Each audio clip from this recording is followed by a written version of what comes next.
Takeover Mars showing up, dropping off 5 gift subs for Chat Gang here. So thank you so much for that, Mars. I see Tomb King Tristan, Heavy D6, and Artist Circle, or Arctic Circle, sorry, showing up. So hello, Chat Gang. How's it going? I am, of course, the magical Mr. Mephisto, the most dangerous man in theater, joined tonight by Professor Eggsavier. Coming off the Chat Gang bench for episode 99 of RantCast. How's it going, everybody? And how's it going, my friend? Oh, it's going good. It's going fantastic. It's been a weird month. We've been in the process of selling our house and moving, so it's been quite a stressful experience. So And you're in school, even taking summer classes now as well? yeah, yes, Oh my gosh! yes. So you did that willingly? Like you're like, I'm gonna take summer classes and move, which are like two Well, just no, I'm just super stubborn, and I'm just like I'm too far in to be like I'm gonna break now. Like I gotta finish. So right. So like that's kind of where I'm at. Like I have to finish this. Like I don't care what's in the way, even if I gotta like pack up all my crap and move. Like, yeah. and we have no. And then the course I'm taking, it's an accelerated program. I have no time off. So like you go from one class ends, and then you get maybe 3 weeks out of the entire year that's like off. Wow. Wow. So you're just jumping right into the next thing. So it's Well, rough. I mean, you've been painting pretty consistently. I see the photos go up in our Discord every now and then of like the latest project. So you're painting throughout this too.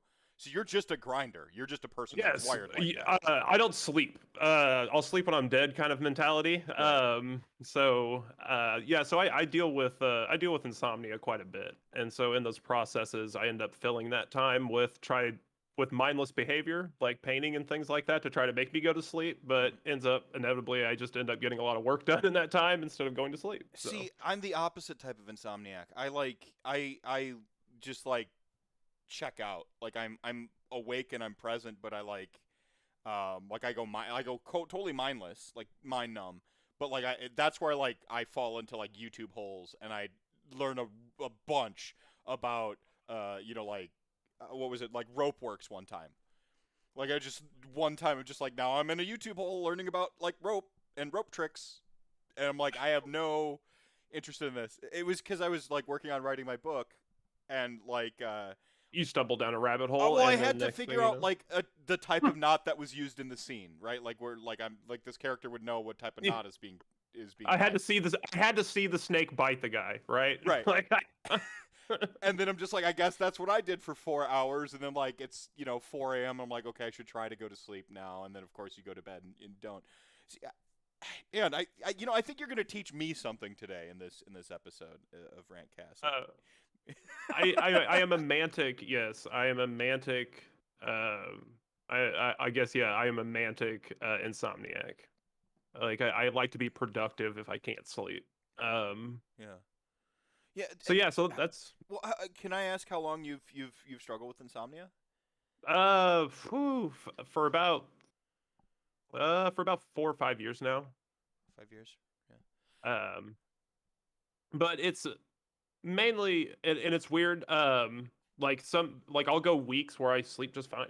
I'll Yeah. sleep normally, and then I'll have just one week out of a month or something where it's just not happening for me. Yeah. Yeah. No, I'm similar. I've got like sort of mine's usually like a little bit more week to week. Like so I'll have like a week where I don't sleep at all. And then like the next week I'll have like 2 nights where like I call them crash days, where I'll have like just these crash days where like for me sleeping 7 hours is like insanity. If I sleep Right. more than 10 hours, I get a migraine. Like my body physically does not want to be like laying down that long. I will like it. It just I can't do it. It's for whatever I reason. feel I feel worthless. Like if I sleep more than 7 hours or even like 10 hours, like I feel worthless. Like I feel like I've wasted my entire day. I'm not motivated to do anything. Hmm. Um, See, yeah, it's hard. it's like staring in an insomniac mirror of myself right now. Like, Like I will stay up till 3 a.m. and turn around and wake up by 9 yeah, and be like ready to go. yeah. No, I'm a slug. I'm useless before 10 a.m. I can't sleep, but I'm useless. Like I stay up. It is a given that I'll be up till 2 a.m. every night, no matter what. Just the I can't think of a night I've gotten to bed before 2 a.m. in years. I mean, if I do, it's like once or twice. Um, Right. like and that's just physically going into my bed at about 2 a.m. And man, this sub train's just been popping off. Soren gifted another 5 subs. Thank you so much for that, as well as renewing his 23 years of support.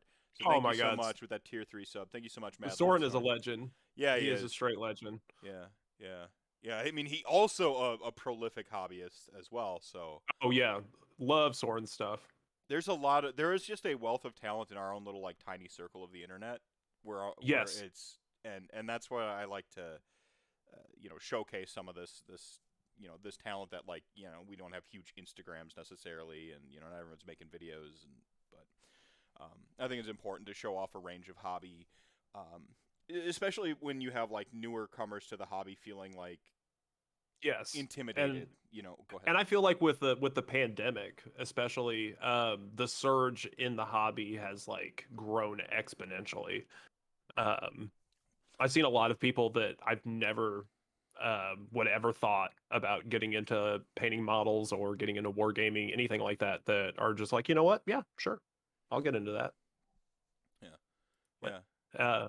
I mean, I got just my buddy that lives down in Florida. I video gamed with him for 20 years, and he picked up his first box of models, first box of Warhammer stuff, and picked up some OCR Bone Reapers and started painting Hell them up. yeah. And so, Actually, someone complimented your, I think it was Arctic Circle here earlier on, complimented the Spoder, the spider. oh, this spy. Well, So, thanks, I appreciate it. Yeah. So what I was trying to go for with the spooters here was I did like the Red Rock. I was trying to do like a Mars oh no, it's theme. D6. Heart of the spider. Sorry, go on. Oh yeah. So yeah, I was trying to do like a Mars theme s sort of thing with it. I wanted to do like the spiders from Mars. I was trying to do like a David Bowie esque sort of thing with like his first band being the Spiders from Mars, and Right, then I was yeah. gonna have David Bowie like writing on top of these things. So I got like the little like old school like vintage spaceman from like the 1970s. Like I tried to keep like that nostalgic like monster movie like 1970s Well, sort of thing that you would see, or like the 1950s.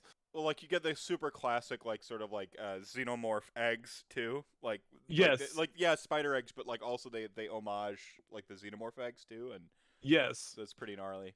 And Uh, light detail, the contrast in the reds on the rocks here between like the it reds. Go ahead. it was something that I did with just very minimal effort. This was done very quickly. Like I probably did all of those spiders over the course of, uh, I want to say a month, and the terrain itself that I did for all the spiders and everything, I mean, took just a few hours.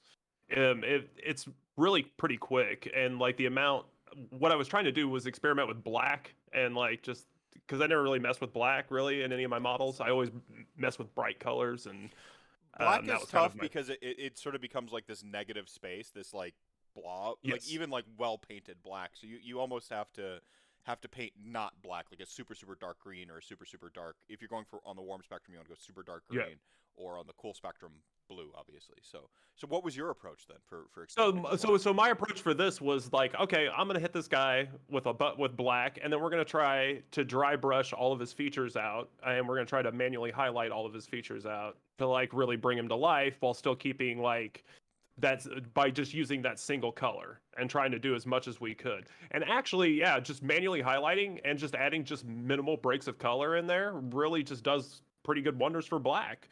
And you can do a lot with very little with Yeah. black. Man, I want to touch back on this in just a second because it sounds like you've got a like minimalism is a like just a talent. Like being able to pull it off is like a really is quite frankly a talent. Something you can work at like any talent. I don't want people to Right. think like if I don't have an innate talent I can't Yeah. hashtag get good. Nothing is unachievable. I still draw stick figures. I'm not an artist. Like like I started painting 2 years ago, 2.5 years ago. And I mean, the first model I painted, I wish I would have submitted that picture to you. It looks like a third grader did it. I mean, it looks terrible. Yeah. But I kept that model. I've kept that model, and like that's my biggest thing in this hobby is that you never repaint what you've gone through. Like you always just keep progressing forward. Yeah. Eventually, you can get to a point, I think, where you can be like, you know what, I'm gonna strip it. But like when you're first starting out, don't like get rid of your old stuff because it's always nice to see that visualization of like where you're going. Yeah, like those sort of snapshots in time, which is Yes. yeah. No, I dig it. Let's see. Real quick. Um, there's a question in here. This is going to be a reset to the insomnia topic. Heavy D6. Is there Okay. more to insomnia than just not being able to sleep? So there. So when you're an insomniac, I don't know about you. You spend a lot of time reading about insomnia.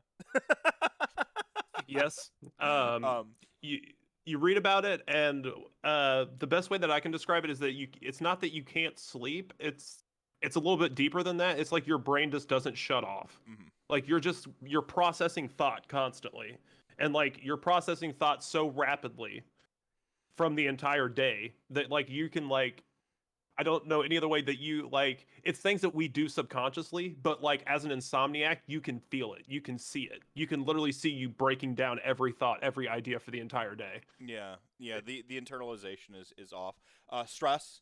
Now everyone can experience insomnia. Like it's there's everyone can experience insomnia. Everyone has bouts of insomnia. Tends to like exactly follow stress levels. So if you're stressed out, you're gonna have you know stronger bouts with insomnia. My insomnia ramps up with my depression. So like when I'm at my around my sort of like winter, whatever it's called, seasonal affective disorder, or when I'm around that period in time, my insomnia will ramp up. I'll just not be like it isn't just an inability to sleep, it's an inability to like shut off, like if that makes sense. Yes. Like for my particular spirals, and then I get a double whammy where I have night terrors, and so on the nights where I do sleep, sleep can be like torture for me. So where like I'm if you there's a fantastic documentary on Netflix that I refuse to watch, but I know it's fantastic because I take there are people out there who you like trust and you'll take their opinion at a Right. 1-to-1. Like this is a 1-to-1. This is as good as me having the opinion. So by all accounts, like the people I trust on this stuff, they're like it's fantastic, and it's all about like night terrors and sleep paralysis and stuff. And if you want to know what it's like, I'm told go watch this because like my friend was telling me about it. I'm like, yeah, I can't watch this show. He's like, no. He's like, it's so fantastic, and he's like going through. I'm like, no, I live it. I don't need to watch it, man. Like I got it. Ironically enough, or poetically enough, one of my favorite night terror stories features a spider. I'm gonna go ahead and rabbit hole for the evening here. Okay. So me and Spoders, we have a rule, okay? Like spiders, you're not allowed to get bigger than my boot, otherwise Okay. you kill on sight. You must be destroyed. And So go ahead. so this is where you just become the Terminator if you ever move to Australia kind of vibe. Yeah. Oh yeah. No. Like Yeah. I would go full on. Like I would lose my shit. I'd be the Florida man of Australia. Like dude in underwear hunts spiders. Like it's just a shot of me, like dad bod and all. Like just my hair more wild than it normally is, just disheveled and like fucking spiders everywhere. And like I would lose it. 15-inch tall spiked boots that he Yeah, walks around. yeah, like just in underwear, like actually like I'm a boxer kind of guy, but I will switch for the visual to just tidy whities and boots with the spikes on them, steel toes, like the whole yeah, like super tan on like my torso except for my belly and legs because they never ever tan no matter what. Um, and yeah, so like spiders, they're never allowed to get bigger than my foot, and they are allowed to inhibit or they're allowed to exist in my space. So like if there's a spider hanging over there on the light, you get to live because you eat the bugs that annoy me more. But if you enter my direct space, you must be destroyed. So See, I also have that same relationship with mine. But there are some that I'm just like, it's clearly harmless. Like I'll pick up some and just like let them yeah, I'll like get a sheet walk of back paper. outside. I'll get a sheet of Yeah, paper. or just Like be like, hey man, go back outside. you're not allowed But no, to. You're not allowed to in my direct space. So this is. So I'm not a full on like arachnophobe, but like me and spiders, like if I can see your mandibles, like you must be destroyed. Uh, I'm more grossed out by centipedes. So I Oh share that yeah, story. no, I don't do. Yeah, I don't do centipedes very Lily, no, well. no, no. So that could be a TOS violation. My daughter just roaming in her underwear, ganked by children. Um, so yeah, so I set the backdrop. I explained that me and Spoder's relationship to tell this next story. So this is when I was still a Magic grinder with Haywo.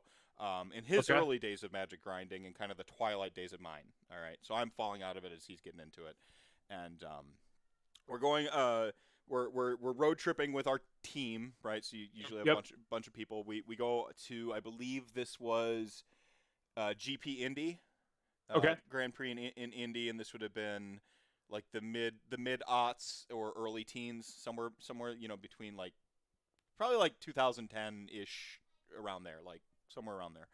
Okay. I was playing. I think I was still on Survival Bant at the time, though I might have been on Icarid, depending on if it's earlier or later. Were So you playing? Were you playing standard, modern? a Legacy, big Like Legacy oh, Legacy fan, huge legacy. Okay. Okay. huge Legacy fan. Yeah, so I was probably on like either early. I was either on the end of my Dredge career because the people just started main decking hate and just hated Yeah. Dredge out of like Legacy. Yep. Like no more Dredge. Everyone's bringing like 4 Tormods Crypts, like Yep. main Yep. deck, like, and you're just Yep. like, okay, I can play through 3 hate cards. I can't play through people bringing in 8 because they've got their 4 main deck and they've got 4 in their board, and I'm just like, I can't. And then they printed stuff that just like auto hated the grave, like the shaman guy who just like hates your graveyard. Yep. Um, so I'm playing, and I hadn't told the rest of the team. Like so Haywood knows about my Night Terrors. He's known me for a long time. But I hadn't told the team about them. It just didn't occur to me to mention them. And so I'm like laying in bed, and as one does when you lay in bed with other people, is like you kind of have your space, and like this is my space, and so like I'm laying there, and I like to sleep with my like sort of forearm on like my forehead or my eyes in the crux of my elbow, and so I just apparently the babies do this. It's for breathing reasons, but so yeah. Anyway, I'm sleeping there, and I open my eyes and I see the headboard in my peripheral vision, and I see these little spindly limbs come up and over and grip the headboard. Oh, nope. And I rolled out of bed as this, gargantuan spider, looking rather similar to actually what you've painted here. Just a little bit more spindly, comes rushing at me, and I'm just like swinging fists and like backing up, and Oh my everyone in the god. room except for Joe. Joe just kind of rolls over, and everyone in the other bed just shoots up and sits up, and they look at me, and I'm like, I'm kind of like coming out of the night terror and swinging, and I'm like, oh yeah, I have night terrors, and like, just like. But I learned a couple things about myself. Like, I might be afraid of spiders, but I will fucking fight them.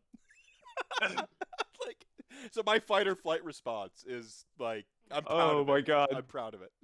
Oh. Well, I didn't mean to. You should have prefaced. Do not include arachnids in. No, no, no. I think it's even better. But no, I understand the graveyard hate. I was a living in player in modern, so yeah, Yeah. I definitely understand Well, the Tormund script and you just like you're main decking them, like you're main decking them, like like the rage that comes over you when you show up to like a tournament with 1,000 people, and all of your opponents have main deck grave hate. Insane. Sorry. yeah, it's yeah, I definitely remember those MTG days. I think I was in a GP in Kansas City around the same time as you were in the GP for Indy. Um, and yeah, that was quite the experience.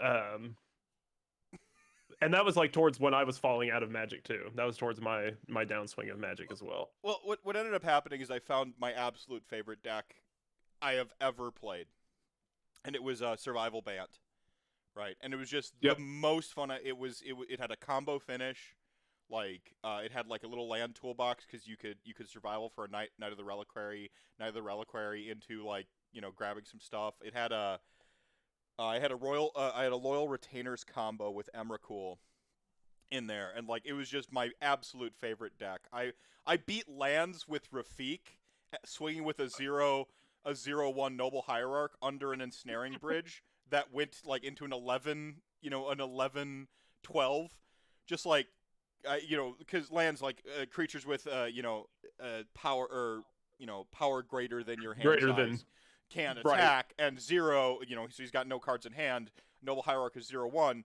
You attack, then the triggers, and then it gets all of its beef. And I brought in Rafik the Manly off the sideboard to bring him in just for lands players, and the lands player just shouted judge, who the fuck plays with Rafik of the Many? And he was livid. Oh my! And Joe is standing right there over my shoulder, and he's like, and if you can imagine Haywo's cadence and his like sort of deadpan, he's like, the guy who just beat you. And just like fucking Dude, you are speaking parallels to me right now. When we were at the GP, I played one of my sideboard cards. I was running Boyle, and like no one ever plays Boyle, so like I go and take Boyle to this tournament, and I hit oh god, what was it? Storm. I hit Storm, and I end up boiling the guy's all of his islands off, and he just goes, well, that destroys all my lands. And I was like, yeah, that's what Boyle does. It blows up all your lands. And he goes, who the fuck plays Boyle? And like just had this moment where he just raged out. Yeah. Oh man. There's like that's the thing is like, but yeah. So Survival Bat was like my absolute favorite deck I've ever played, and then they banned Survival because of the stupid Protean Ooze like Hulk garbage, sort of green Survival deck. And I was just sitting over here, like, having the most fun ever with my deck, and then they, like, banned it. And I transitioned into, like, no pro, and I played, like, Maverick for a little bit. I like mid-range with combo finishes, like... Okay, right. Like, I play like a control player, so I tend to need control elements in my deck. A Daze early or, a Force of Will in the hand, and then you kind of, like, catch them in the mid-range and finish off with a combo. Is, like, just kind of how I like to play the game. And it never, like, it was like I was outside, like, and it was raining, and I was looking in at everyone having fun in Magic the Gathering, and I'm just, like, out there, and I'm being rained on, and I'm like, I'm not having the same amount of fun these folks are. And then, like, I look over as, like, the ambulance pulls away with Survival in the back, and I'm just like, it's time. So, a bunch of life stuff, too. It's never ever just, like, one thing. I can play a game for my friends. I can find my fun in different ways. I was about to make Infect about the time I quit playing, because Infect was just... Oh man, so nothing good. gets people saltier than losing to Poison. Like, just... Oh my god. Yeah, Infect was super good. Oh man. So I was, Reanimator was coming back around, and I love, Death and Black decks and stuff like that. So, like, I could go to Reanimator. Which of course is the deck that Haywo went on to win GP Milwaukee with, was Reanimator, as I recall. So, yeah. Anyway, so yeah, a lot of Magic the Gathering talking going on here, but I don't know. Age of Sigmar is I'm like a different person in Age of Sigmar than I used to be in Magic. I really did play for the salt. Yes. Like, yes. And that's why I ended up falling out of it, because like I was the two big things that I was really into was Magic the Gathering and video gaming, like competitively. Like those were big for me, like playing any kind of first person shooters, and especially like back in the day, like playing like old Halo 2 and like Halo 3 and stuff like that competitively. Like that's where I was. And so I grew up in that culture. That culture is laden with salt. mm-hmm. So like I didn't know anything different until I came in here. And then once I discovered Age of Sigmar, because one of my really good friends was like, hey man, come try this game out with me. And I ended up getting sucked into it by going into there looking for a damn paintbrush to paint some damn D&D minis. Okay, like I was getting into D&D, like we were painting some minis. I was like, I need a paintbrush, but I didn't want to drive 30 minutes to the other hobby store. I was like, I'll just go to the Warhammer store and get a paintbrush. Went in, and then I was like, damn it, these models are super cool. They would be super cool for my D&D models. And then one thing led to another. I got like 4 armies now. So like so yeah, it sucked me in. Like I was in. Like I was all the way in. And then once I started getting into it and like meeting like people in the community and seeing like how nice everybody was and like how helpful people were and like how supportive people can be. Like it changed me. Like I was just like, this is what am I doing? And so like I just kind of like just fell out just instantly of all the stuff that I did before. Like I was just like, this is this is horrible. I don't enjoy this. Like this just made me mad. Well, And I like just like let's got pleasure out of like salting on other people. So right. Well, that was like you just described like my League of Legends career, which was probably one of the more successful aspects of my competitive gaming. I mean, I was a alternate, which is meaningless, on what was then Team Curse, I think now Team Liquid. Like, so I was just in the sparring groups, but it was, it felt accomplished. I was making money running tournaments and shoutcasting, and I was, diamond ranked and platinum ranked when diamond wasn't around, and when there wasn't yep. even an elo system. I was playing with all the early developers, the guardsman bobs, like the like that early era of Yep. before the jungle, like as the jungle was even developing into a position, Right. Yep. when the concept of mid and like in that era of I was pretty good. But like it got to a point where I was only having fun if I was winning, and if I wasn't winning, the only other way to have fun was to just dunk on people and piss them off. Right. And like Like that, was to troll my teammates yep, troll who whoever I are can get, whoever I yeah, can trigger, exactly. like Yep. whoever I can get to trigger. And I recently played a game with Sigil. It was recently, like a year ago or something like that. Just totally cold. I go in there, we play a ranked, like flex ranked or whatever it is, like the new mode where you can play with people even though you're different ranks. And I decayed down Right. to like gold, and I think he was like bronze or silver or whatever. And so I just go in there, and I'm like basically. Like I'm just like beating the crap out of the other jungler and just like trolling him in chat like the whole time. I'm like, oh man, like stole your red buff again. Like and just like when I like as I go into invade his jungle, go take stuff. Like don't worry about your red, I already got it for you. And just being a shit. And like I feel bad for Sajil because he saw a side of me that nobody ever really gets to see, and he was just laughing the whole time because we're in voice chat, and I'm just like, Oh, right. and like And like those moments you do, like you laugh, but like there's a serious tone to that. Like you're like, it comes from I'm someplace literally getting real. enjoyment. Right. Right. I'm getting enjoyment by making someone else's life miserable. Right. Like Like I'm laughing and like I'm like, you're having a conversation just as amicable as right now, but in the game, the comments and the stuff, I'm like, I am ruining someone's night. Like I am just ruining, and I had to walk away from like League of Legends, even though Kane, so he uses the coolest weapon ever, which is like, if you can't use a katana, use a scythe. Like, oh yeah, absolutely. right? This is objectively a truth to the world. Oh, Scythes and absolutely. katanas are like the two coolest weapons around. So he uses a scythe, and like his playstyle is just it's so much fun. And so I was having the most fun I had because of this hero. Even though he wasn't like a meta pick, so I was one tricking at the end. I was actually finally having fun just playing the game. But then when someone would pick him or ban him, I would just be like it's just like not. I'm like, why am I doing this to myself? Like this conditional amount of fun, this putting a ceiling on the amount of fun I can ever have in something. Excuse Yep. me. Yes, Lily. Go talk to your mother, please. I'm recording my show right now. Gosh. It's because mom said no. That's why she comes to ask daddy. No. So, but the thing with like Magic and this thing with League of Legends, and I think League of Legends is like the extremist version of it because Magic the Gathering, I do enjoy the game. Like I keep 4 EDH decks and bring them with me to every AOS tournament still. If you run into me at an AOS tournament and you're one of those people who still plays Magic, you'd be like, hey, Meph, like you got your EDH with you, and I'm like, oh, I've got it right here, and like pull out the case and unfurl it, and like light will shine down as I open up the box, and I'll pull out one of my EDH decks. I genuinely love Magic the Gathering as like a game. It's a lot of fun. Even before I knew what a planeswalker was, I was imagining I was like some like para elemental powerful being like Oh, like yeah, absolutely. like I remember seeing my grandma's friend Scott, who got me into Magic when I was like 10, really young. I mean, this is white border days. He had this pewter life counter with like the Chaos Wizard dude on it, and I just like remember being enamored with what is this nerd shit. And so I still like at a level love Magic, but I don't like the sort of conditional aspect of fun that I was putting on myself. And when I say like the thing I love the most about Age of Sigmar is that it's the place where all the voices in my head come together to play. That's what Yep. I mean. Like it like depending on It's the month, my favorite thing might be something else. But like the passion I have for Age of Sigmar yes, is so total.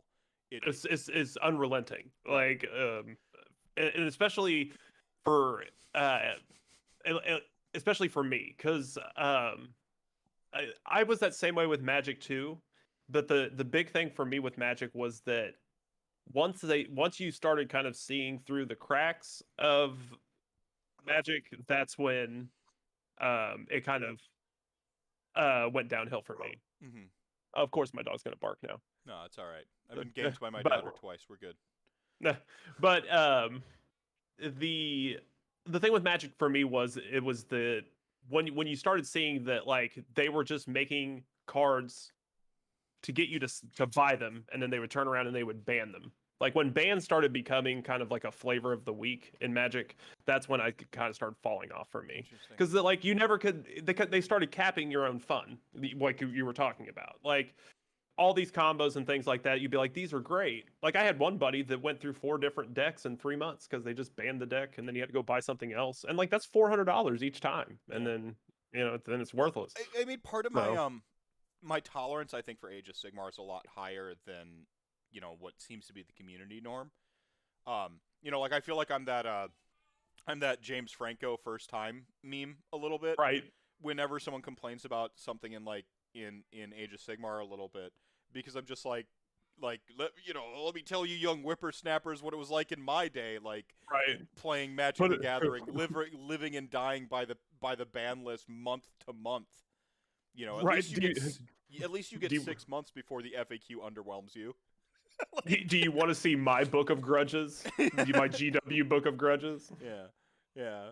Fun detected. Wee. Yeah, right. Right, exactly. But with at least with Age of Sigmar, I know that no matter how bad that model is, I can play with that model. Uh-huh. Or, how ridiculous it is, like I can play with that Well, model. Like they're never gonna take that away from well, me. I think part of it's culturally speaking. Like, you look at the communities between Age of Sigmar and Magic the Gathering, or with video games especially. Like video games, you have no grassroots movement. You must do what guardrails the developers put on it. If they ban if this champion's getting banned out in the meta, or this champion's been nerfed into oblivion in League of Legends, or like there is no recourse. You don't get to like sort of infuse it. If somebody's like if somebody looks at me and they're like, yeah, if Games Workshop is like, yeah, we're banning Nagash, I'm just gonna like give them the middle finger and like Right, ask my friends if I can play Nagash still. And they're gonna be like, yeah, dude, right, sure. Like right. that sort of like the player. For me, that's why I focus on Chat Gang. I focus on the community with my content because like I kind of don't care what Games Workshop does. Keep Right. keep releasing cool models and like Yep. have rules that are like keep the rules trending in the direction they're going. I don't want to play a busted game that just functionally Right. doesn't work. But honestly, I don't need to. I don't need them to tell me how to have fun with their game. In No, fact, exactly. I would reject their notion. Like I'm a contrarian. If they told me how I'm supposed to have fun with their game, I would go the opposite direction. So like, leave me alone to play with my friends, right? Exactly. I 100% like agree like the creative freedom that this game has, and that like when stuff is like the way that they write things and things like that, like it's for the most part it's fairly open ended to like interpretation, especially like when it comes to like the narrative side, and that kind of stuff. So like that's very cool because it allows you to like just to transform and create cool stories in those universes, and like do whatever you want. Well, And that's what I loved about it was like, in Magic, like it was a static environment.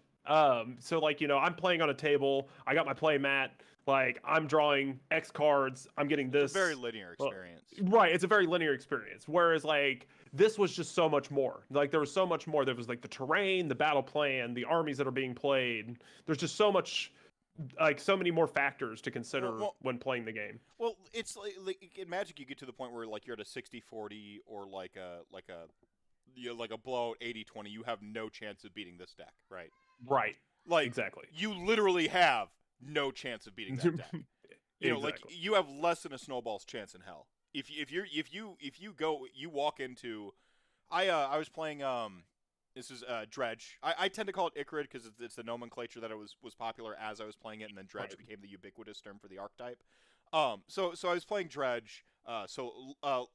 Lion's Eye Diamond, like 420 Blaze It Icarid, the fastest Right. one could, like the fastest version of Icarid, and then later on I toned it into like I took Flamekin Zealot out of the deck, and I had a main deck Iona, Okay. and that was my combo target. My Dread Return target was just an Iona, and then it was just all just pummeling you with like spooky ghosts and zombies, like but as fast as possible and slow. Exactly. So I even took like the FKZ out, and I remember like going into playing against the only deck that was faster than Icarid at the time was goblins. What was it called? Goblin Charbelcher. Okay. The only combo deck faster than me. The only deck that was faster than FKZ, Lion's Eye Diamond, Icarid at the time. And playing into him blind, and being at such a level of meta knowledge, I'm like, the only deck that beats me blind in this matchup with the hand I'm holding is Charbelcher. First game. And I look at him and I go, Charbelcher. With a blind Cabal Therapy. So Cabal Therapy, name a card, opponent reveals hands, rip the card from their hand. And his face, he just went like just like, it wasn't the like, this motherfucker's cheating. It was like pure impressed. This guy, like this headphones man, with like his spectacles that he pushed up on the bridge of his nose when he was playing across from me. He just pushes them, and he had like a tweed jacket. He looked like a college professor. Like pushes them up and just like reveals the hand, and I rip the Charbelcher, and did the snowball's chance in hell in the matchup, and I'm like, I just need one turn. I'm gonna pop off on this guy, and he just like top decks into his separate win condition, which is empty the Warrens, and just blows me up anyway. And I'm just like like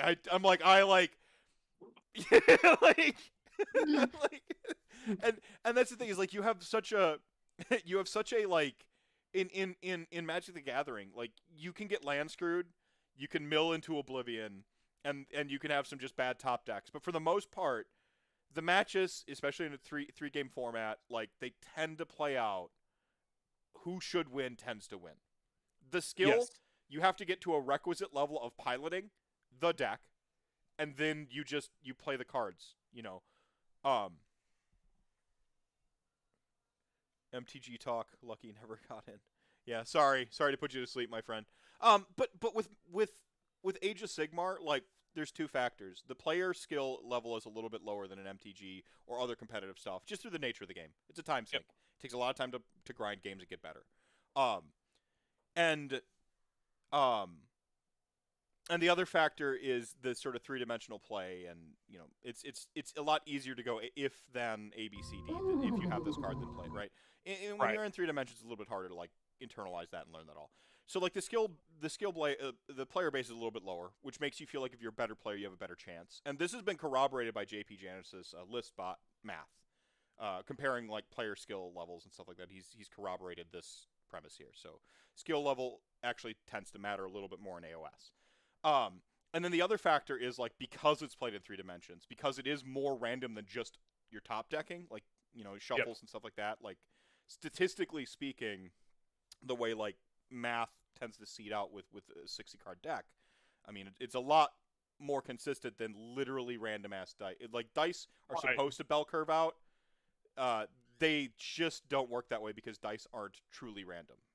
Random. They're different weights and imperfections in the casting of the dice, that they use rounded edges as opposed to sharper edges, what we're rolling on, the blah blah blah. Tons of factors that make them actually not give us random number seeds. So like, because dice are weird and we're playing in three dimensions, you can actually snowball's chance in hell beat somebody that you have no business beating. And that just keeps me engaged in the game a little bit more than it does like, in Magic the Gathering, if I'm in a losing matchup, what do? I shit talk to get you out of your game. And hope you fuck up. I literally had a match 2 weeks ago. Played spiders in the new 3.0 rules and beat Seraphon with You spiders. played spiders? Yeah. Well, I mean, Like, that's how did you get into spoders? Like what? so I just love these guys. I love the models. Like I loved everything about them. Like they were just cool. And I didn't care that they were bad. Like I knew that they were bad, but that was always my thing was that I like taking stuff that people don't see a lot of and then you take it out and play it. So like I'm one of those guys that like I'll eat a loss. I don't care. It's not that big of a deal to me. Just to go in and just try something weird just to see if it works or not. Right. So, um that's how I usually dissect most of my list building is just play it, try it. You don't know how it's going to do until you try it, right? Yeah, I Do think the you. Wayne Gretzky. You miss 100% of the shots you don't take, right? Right. Yeah. Well, I mean, I do think that our community could benefit a little bit more from, like I don't harsh on net listing or net decking. Like I've never. Again, I'm wired different. Maybe it's like coming over from Magic the Gathering thing where like net listing. I don't care. It gives you known commodities. Known commodities aren't a bad thing when you're trying to get good at the game. You know what Right. is roughly in this stuff and so on and so forth. I do think that we have this. We do get in our own way a little bit too much in our game in Age of Sigmar, where we don't where we're like we get a perception that like a model is crap, or like some talking head tells them that a model's crap, and like there's mathematically speaking there are certain like truths that like yes this thing objectively isn't worth its points in this way, but like I always come back to something like Black Knights in Legions of Nagash originally, and they're I mean rip Black Knights now, pour out a Fody. They're one of the only units that didn't fare good in the Soulblood Gravelord's tome. I got my fun out of them. It's okay. It's not as bad as what happened to Tomb Kings. I'll be fine. Right. No. You know, like Yep. I don't need to be consoled here. But you know, like looking at the holistic picture of your army, what do Black Knights do in this army? I know that on a point for point comparison to this eels, like they're crap cavalry, and you know, like, and you can do these comparisons cross faction and stuff like that, Right. and people never have that sort of the proper balance between sort of the macro and the micro view of the game. And if you talk to any RTS player, because you know, like you got to have macro micro.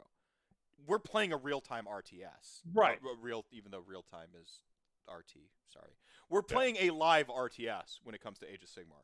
Resource Yes. management, macro and micro, like map control, board control, you know, like, and then the micro, the actual interactions and the movement. Like you're doing that at all times, and it starts at list building, like just like your build order in an RTS. And it's something like I want people to have that ability to zoom in and zoom out on the micro and the macro to really have a more holistic view of their army.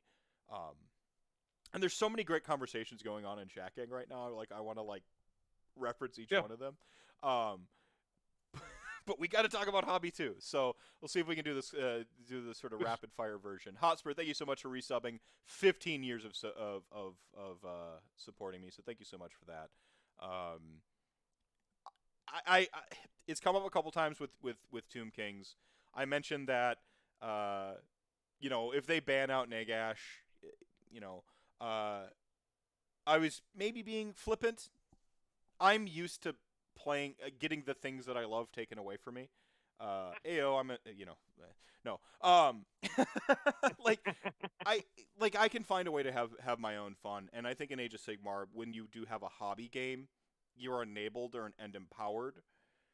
I think that Games Workshop can do a better job of empowering the players in certain ways. Like Anvil of Apotheosis seems like a pretty good way of empowering the players Yep. to like make their cool hero. Balance wise, Yes. the rules aren't there yet. We need to like, you know, it's gone now. It's 3.0. But hopefully we see Anvil of Apotheosis come back in some form that is match play acceptable, or at least there's some really cool tournaments where you get to use an Anvil of Apotheosis hero as like the shtick of that tournament, right? Well, and that's what I was really hoping that they would really like take that a step further and like in the new battle tomes like put their own Anvil of Apotheosis in each battle tome. Oh, that'd be metal. Eh, Yeah, they You could know, just and tear then out the path of the path of glory section, and no, I'm sorry, that'd be, that's cruel. Um, No, but like something like that, like empowering your players to be able to sort of like play in 3 dimensions a little bit more with their army.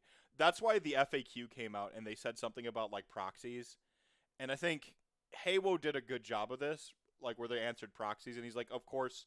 I don't know why anyone would even ask the company this because you know what the company is going to say that wants to sell you models.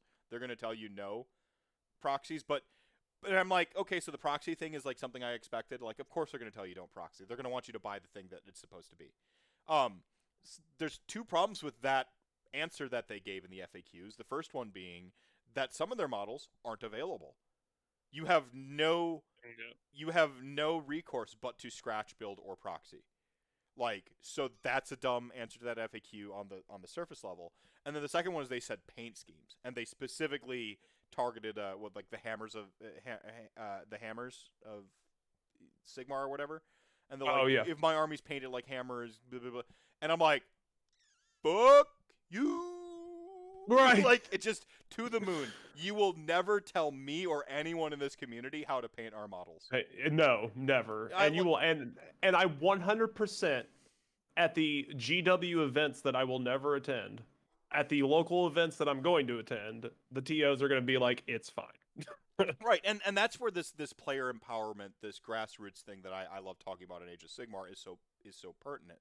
Like, okay, sure, you show up to a GW specific tournament in New Orleans.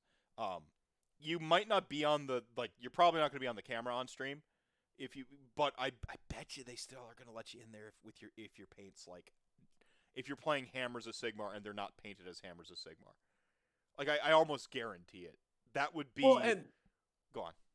oh, and most of those recasts are so good anymore that you can't even tell them apart. Right. Like from and like so like are they going to bring a lab kit out? Like are they going to shave No. the plastic like off to like test and see if no, they're not going to do that. No, this So is like what do they call it? The broken window, broken window doctrine or whatever.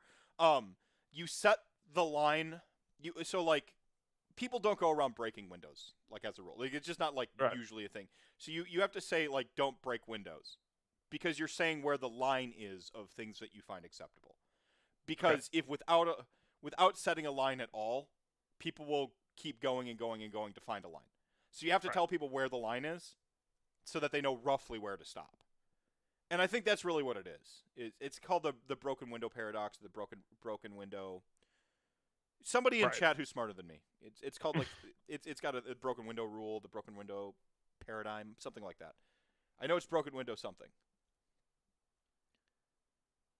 Yeah. So like that's what they're just setting the line to be like, hey, don't go like so that you know where the line is because otherwise people will just keep pushing and pushing and pushing like they did with 40K, and then no line was ever established. People showing up with gray plastic, so they have to have this broken window doctrine. Like they have to have, sure, but again, like if they ever try to enforce this, like half the community will just like double guns, and the other half will be like shrug and ignore them. Like there's no way in hell. No. But that is part of the power of Age of Sigmar that I love is it's like talk to your TO like, hey man, like is this okay? And they're just like, yeah, that's cool. 9 times out of 10, it's right. Most of the time, TOs just don't like your local TOs just not going to care. Yeah. So got the I do feel bad about Tomb Kings. I did want to elaborate on it a little bit. Empowering players is the important part. Now it's really cool to like convert your whole army to be Tomb Kings stuff, which is like sweet and like you get to physically feel like you're still playing Tomb Kings. But on the other side, you still want to have rules that like affirm your assertion. Like I want to be told that like yes, what I am doing truly exists and it doesn't just exist in my head. So there is something to be said for that. That said, I sorry Tomb King players, I don't think it's happening. Like I don't see them coming back. And Games Workshop thinks that they did bring them back with Ossiarch Bone Reapers, and they did in a new way, it's it's just more Eastern influence as opposed which to I dig, but right as opposed to the Egyptian influence, and but I think Tomb King players are looking specifically for Egypt. I think the way they solve this is with like down the line I want to see like a Death Magus faction. So we've gotten Yeah. our vampires. We've got our like bone, like our super shredder serum, like bony boy skeleton Yep. faction. We've got our ghouls, and we got our ghosts. What's missing for me now is like death mages. And if you take like the like Nehekara, like Neferata, like look at the Neferata sculpts and the Archon sculpts. Yep. Don't go for Egypt. Go for that. You know what I'm saying? And I think Right. you can kind of appease like a visual that gets close to like an Egyptian style without being like Going there. uncopyrightable, which is what they're worried about, right? Like that's the Right. reason you can't copyright Egypt. That's the whole reason they just like kind of abandoned it, to my understanding. Right. So Like yeah, it's kind of hard to just be like, yeah, like we're gonna copyright Egyptian culture, yeah, in history. right. Yeah, it's hard. Yeah, so like I think if you lean into that aesthetic, go with the death mages, you can get some like reanimated dead via the death mages. Go really really hard at the paint on that aesthetic. Like the super like the necromancer, the death mages are like they're embalming folks and they're making like corpse constructs and really Oh really yeah, like yeah, like yeah. the Frankenstein's monster, Yep. clan molder, like over the top Yep. with a Nehekara vibe and just Yes. like Yes. there's so much creative freedom to do that and then so I don't think we're gonna see Tomb Kings back. I just maybe the old world probably, but here I don't think so. And who knows what the old world even is? But I'm saying there's a chance. The liar or the Dumb and Dumber quote. Yeah. So you're saying there's a chance? I Yeah. mean, like, there's the rumors are, going around that Chaos Dwarves are coming back too. So I mean, That it's started not with the shield on with the Auric War clans, yeah. yeah. So I don't know about that. That might have been a false flag, but we'll see. I know like the rumor that came out from the guys that called the Dominion box way months ahead of time said that was it Chaos Dwarves? It's like the last army released of 2022, but we'll see. Hmm. I'm for it. I think that their lore is packaged, pre-packaged, ready to sell on AOS. Oh yeah, Like and it's I got guys literally frothing at the mouth for Chaos Dwarves. Like, right. Yeah, it's. I mean, maybe it's. I mean, again, like you've got like Jin and stuff like that, and that's pretty cool. But like, even if you just remove the sort of like cultural, like appropriative stuff that they're trying to get away from, and you go right? like elementals, like bound Yep. elementals, boom, Yep. awesome, brilliant. Hell, they could Yep. have bound like, and by bound endless spells, I don't mean the rule. Like they have endless spells that they've made sentient to kick ass with, right? Yes. With like crazy turbo like earth engines and stuff, and doom trains Right. and shit. Like this is a concept that is just like it maybe felt a little weird in the world that was. It feels perfect. Good here. Yes. Yeah, it's so over the top. It's so like out there and ridiculous that 100% would fit within AOS. Mm-hmm. Like they're already turned to 11. I'm curious if they can turn it to 12. Like I want to see what Chaos Dwarves. Like I saw them take normal ass dwarves and make KO, right? Right. Like space capitalist like aether punk dwarves. I've seen them do that. Like Chaos Dwarves are already living in 11. I want to see it. I want to see it. Like I think it's brilliant. They won't be called Legion of Asgore or Chaos Dwarves. They'll be called, something else like Turbo Right. Dwarves. Who knows? Like To Turbo Dwarves. Yes. Turbo Duarden. I don't know. Elemental Turbo Duarden. Like, They have to make the Super Nintendo turbo sound every time that they move. Like the Elementals. I drink deep of the cup. Yeah. Yeah. Yeah, Whatever it is. while they move 4 inches. Damon imbued super hats. Yeah. Just ladle it on. Just put the sauce on thick. Yeah. Oh yeah. Make the tallest hats that we've ever like take the pike from the Lumineth Realm Lords and make it into a stove top hat. Yes. All right? Like, yeah, people were complaining about the spear size on the Lumineth. Like, I want to see people complaining about how big the hats are. Okay? Yes. They need to take the crown back. Because, like, my boy Nagash, his hat is, like, the skeleton. Right, like, give them these super awesome, like, Pope hats. Yeah. That that the whole army wears. Yeah, I would 100% be down with that. Shut up and take my money. So, Where were we? I don't actually hate on Path to Glory. It's just a low hanging fruit. So don't at me on that one. That was a joke. Um, uh, love goblins and Squidmar. I saw KO conversion recently that was all goblins and the balloons were squigs. That is metal as hell, Hades.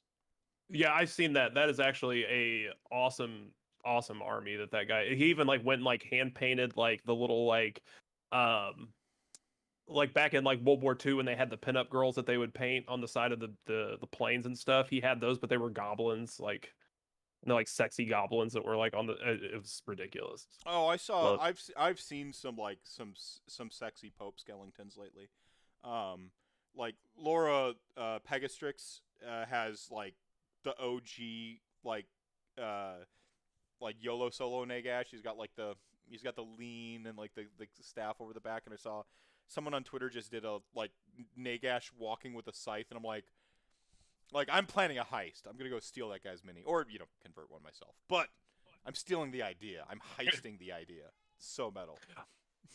Oh, yeah, I saw another great Nagash that a guy did worth for an OCR Bone Reaper's army, and like kind of did him like a Catacross sort of thing where he's like standing on this like big pedestal, and he has like all these like minions around him. Oh sweet. Oh sweet. Yeah, it looked great. But yeah, and I love seeing the cool Nagash conversions out there. And since OBR came out, I've been seeing a bunch of them. They've been really neat. Right. And I'm yeah, I'm glad you're getting more OBR commissions, by the way, Tristan. So there's it's proof that the universe has a sense of irony. Like there's some sense of irony out there, but I guess that's a decent segue into sort of what I wanted to talk about tonight. Sure. So bookmark it there. 1 hour of conversating about all kinds of other stuff. Magic the Gathering mostly. So you've got this Spoder here. Yep. You mentioned like kind of how you got into Spoder, but you also mentioned that you have Yeah. like 4 armies. And Yeah. what are those 4 armies, real quick? So I have Gloomspite Gits, Caradron Overlords. So you still have INF Gits. Deepkin. I thought you traded the Gits. Nope, I still have Gits. I still have Gits. I had so many Gits. I had like 7,000 points worth of Gits. So when I traded like part of them, like I still had 3,500 points. So I still have Gits. But yeah, I have Gits. I have IDK. I have KO, and I have Nihant. Right on. Right on. Yeah. Nice. Yeah, gotta have my one death in there. Gotta have my one death in Yeah, I there. approve. I approve. But no chaos. Oh, interesting. See, Shots fired.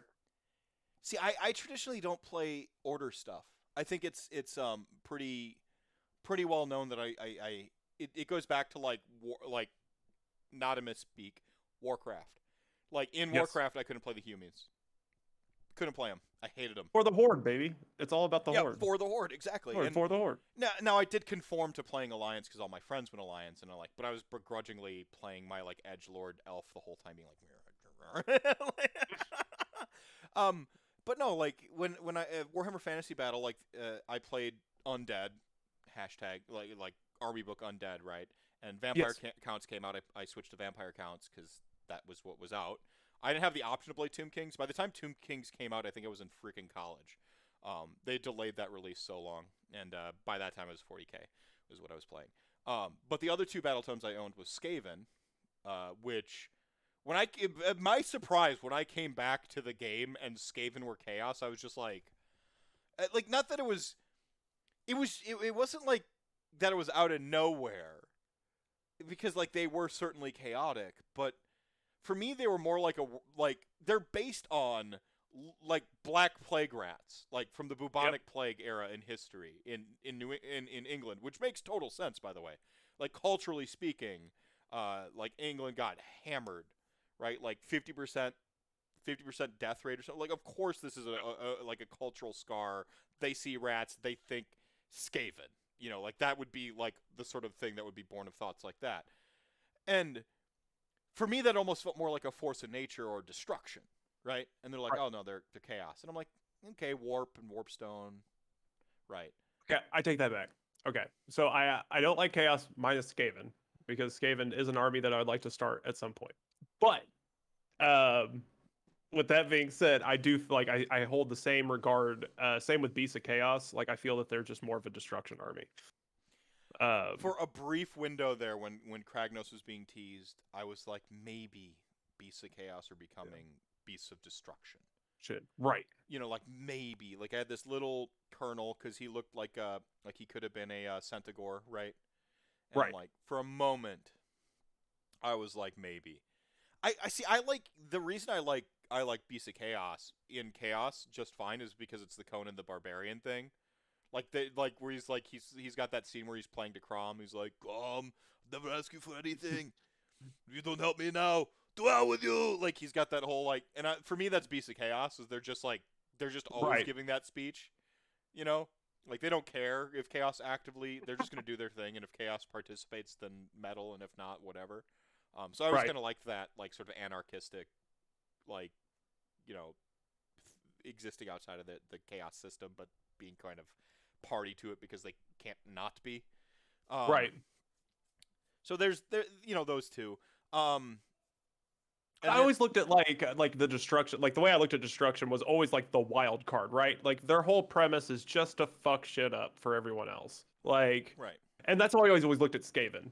Like Skaven, I always looked at that like they were those like nefarious people that always just ended up screwing up somebody's plan. mm-hmm. Beasts of Chaos, they just Mostly ran in and they Nagash's. were just like, I'm just gonna beat and pillage and burn your land, like Hey just Buckets, rolling the dice. long time no see, my dude. Hey, Buckets, what's going on, man?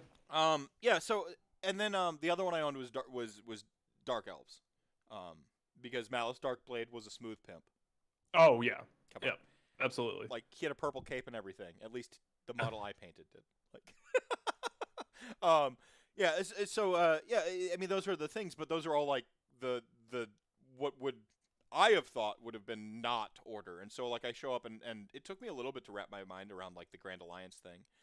And there was an army LRL came out, and I'm like they've Yeah, got the Asian theme. Like I'm actually kind of a fan of them. I call them one of the yeah, like my vicarious armies, and I'm like that primal Mephisto, the like primordial yeah. Mephisto, the lizard brain Mephisto that was inborn in me when I was developing and growing up and becoming an edgelord with Insomnia and Night Terrors, like who always just gravitated towards like the edgy stuff. Yep. I could never land in order. If I would be hard pressed to like if someone like grabbed my arm and twisted it and they're like play an order army. I don't think I could pick one.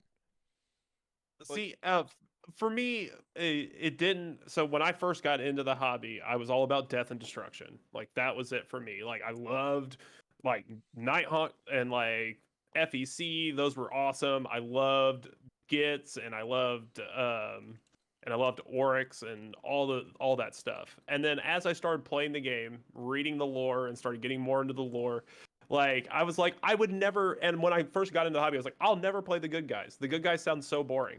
And then as I've read the lore, like you realize that they're not really good guys. Like they're just people maintaining the balance of the way things are, but like none of them actually really like get along that well. And like there's a lot of gray area characters that exist within Order, and see that's kind of what drove me more to it. Was that I was like, oh well, they're kind of messed up too. mm-hmm, mm-hmm. So why is the hard line for you chaos? And it's not a hard line, obviously. Like I'd play Skaven.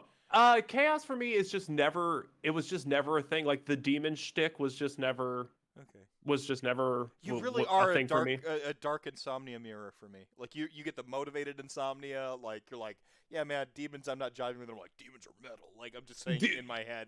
Like, right. go on. And don't get me wrong. Like I love the Bloodthirster model. Probably one of my favorite models in Okay. AOS. Love that model. Yeah, it's classically a Balrog, right? Like it Right. looks pure like Lord of the Rings. Like, um, yeah, go on.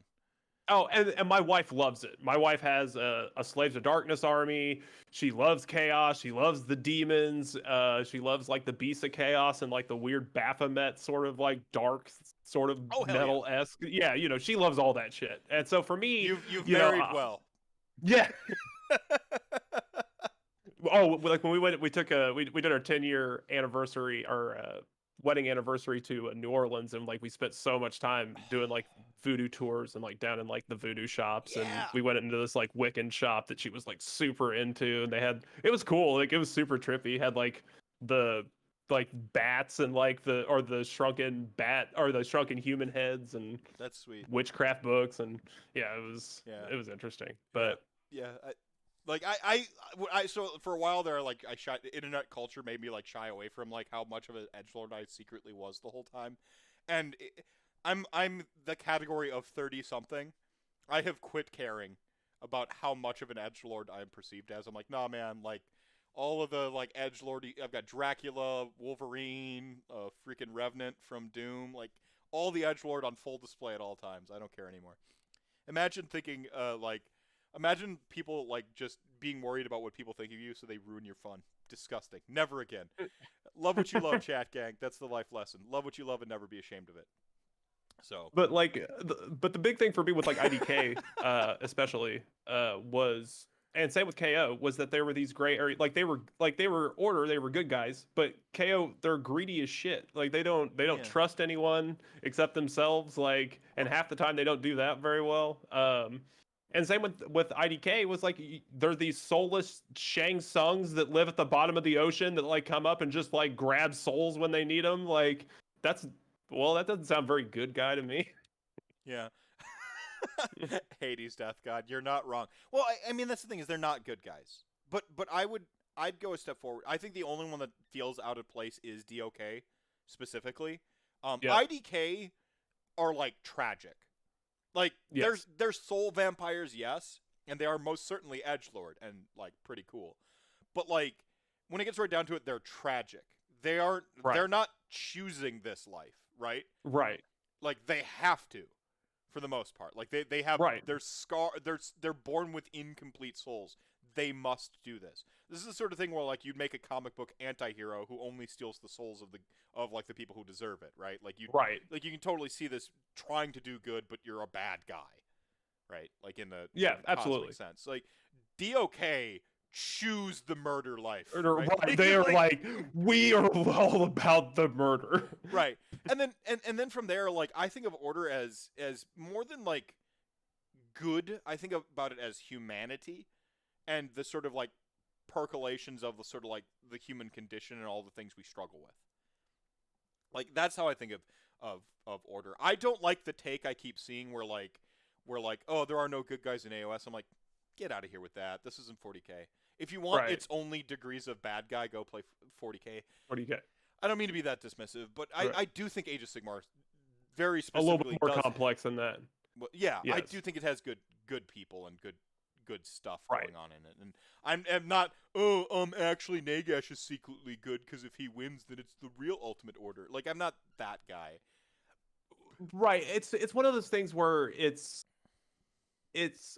like they do a good job of the lore at proposing it like the same instance from multiple sides. Right. So a lot of the times It's very complex though. It's very right, very nuanced. exactly. And complex. But the way that you see it, like in that, while it looks horrible one way, is great in another. And so they're very good at showing that. Where in like 40K, it's kind of like just death and destruction. Like we're just mowing through and like doing what we got to do to preserve the emperor and like. Yeah. So it's very, you don't get that like gray area sort of thing as much, where you get that like both sides side, like sort of the story, because there's only one side to write it, you know. So right, it's the Imperium telling the right, story for the most part. right, Yeah, no, 100%. So it's cool, like and you've mentioned your story on your spoilers already. So this big spider, we kind of already talked about it. yep. So you went in this with trying to explore black, like you're like the color, Yep. like how do I paint this, do this, and you kind of landed on this sort of simplified technique, or rather, really, I want to say focused technique, not simplified per se. Do you always go in with something where like it's a puzzle to be solved, or there's something you're trying to express, or do you have like a standard thing you do? If you got to grind out an army right now, do you know what you're going to do with it? Like, what's the process like? When you saw spiders, you're like, I'm doing this. Does that vary? Yes. What do we do? Yeah. So a lot of it deals with the inspiration at the time. Some of them, sometimes I do exactly as soon as I see the model, like what I want to do. Like just like the spiders, I was like, man, I really want to do some like David Bowie kind of thing. With them, like this would be cool. So I had picked them up and immediately had that in my mindset. And then a lot of them, I just kind of, it's not until I build the model and I actually like see it like fully built that I'm actually able to like, okay, this is the color palette that I want to do for this. Um, like for my IDK army, it was very much more organic than planned out. I definitely kind of was just like, oh, okay, they're sea creatures. I can have way more fun with color here.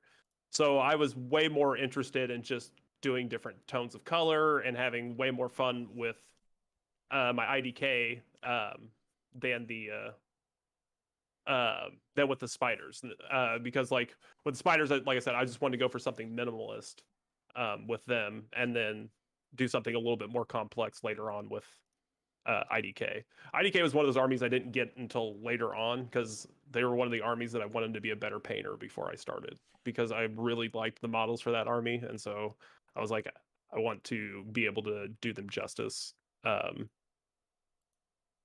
and I got to play with water effects for the first time, and that was a horrific experience. So, The water effects was the horrific experience. yeah, it was pretty terrible. The first time trying to learn how to do all that stuff. So, yeah, it was an experience. So, a lot of what you see in these, like So especially with the I bigger brought up models, the turtle right now. So chat gang, yeah, looking at your turtle. okay. So yeah, so like in terms of these models, this is what these are: is a giant screw up that I have managed to put together and make work. So what happened with this spider, or what happened with this turtle, was that I made the water base underneath it, Okay. and the water base actually, when I peeled the damming off of it, wasn't fully set, and I didn't realize it. So this So was a part of it, resin pour. this was a resin pour.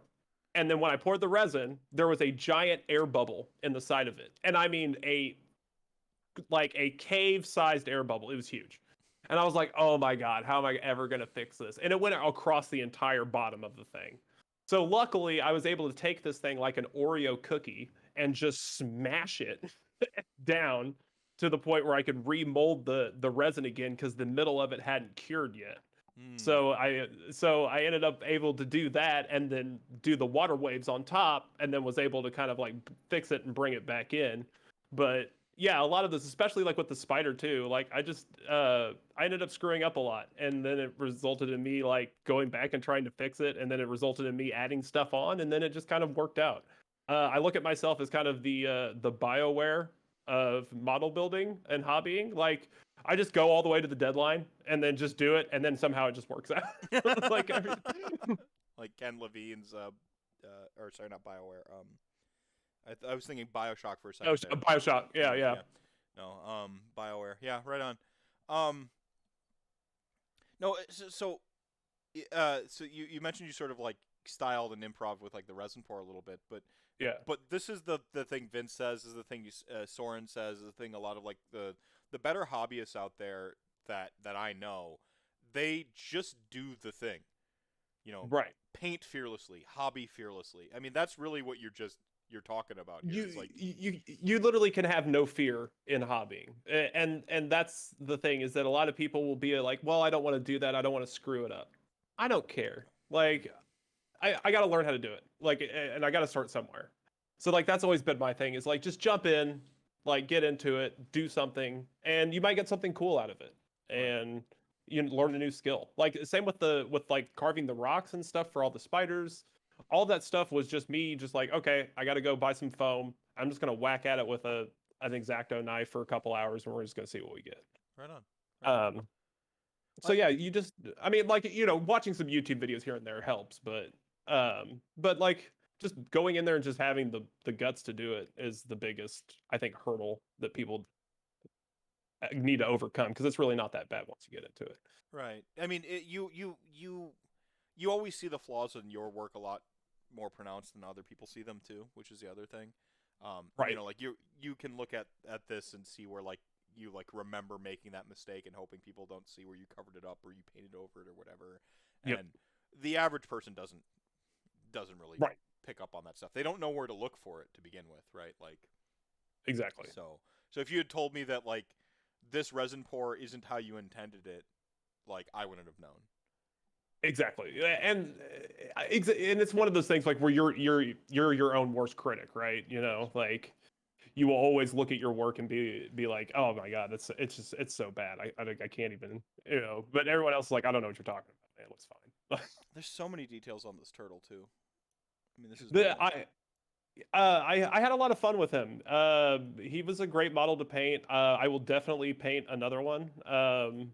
I had a lot of fun. I went and picked up a D and like an old our buddy of mine had the old D&D Kraken set, and it came with that boat This mask. is a D&D screen here in the background. This is Yeah. That's my D&D screen in the the background GM because screen there. I'm not that professional enough to get a light box yet. But the I did have the boat laying, or my buddy let me have the boat, and so I was like, well, uh, I'm doing this over the stand. Like this is way cooler than the flight stands. I hate the plastic flight stands. Same. For all my eels, everything, all of them have been replaced with me carving rocks and just gluing them to the rock. I'm just like, you know what? Like I'm not messing with it because every time I've played with the army, those flight stands have broken.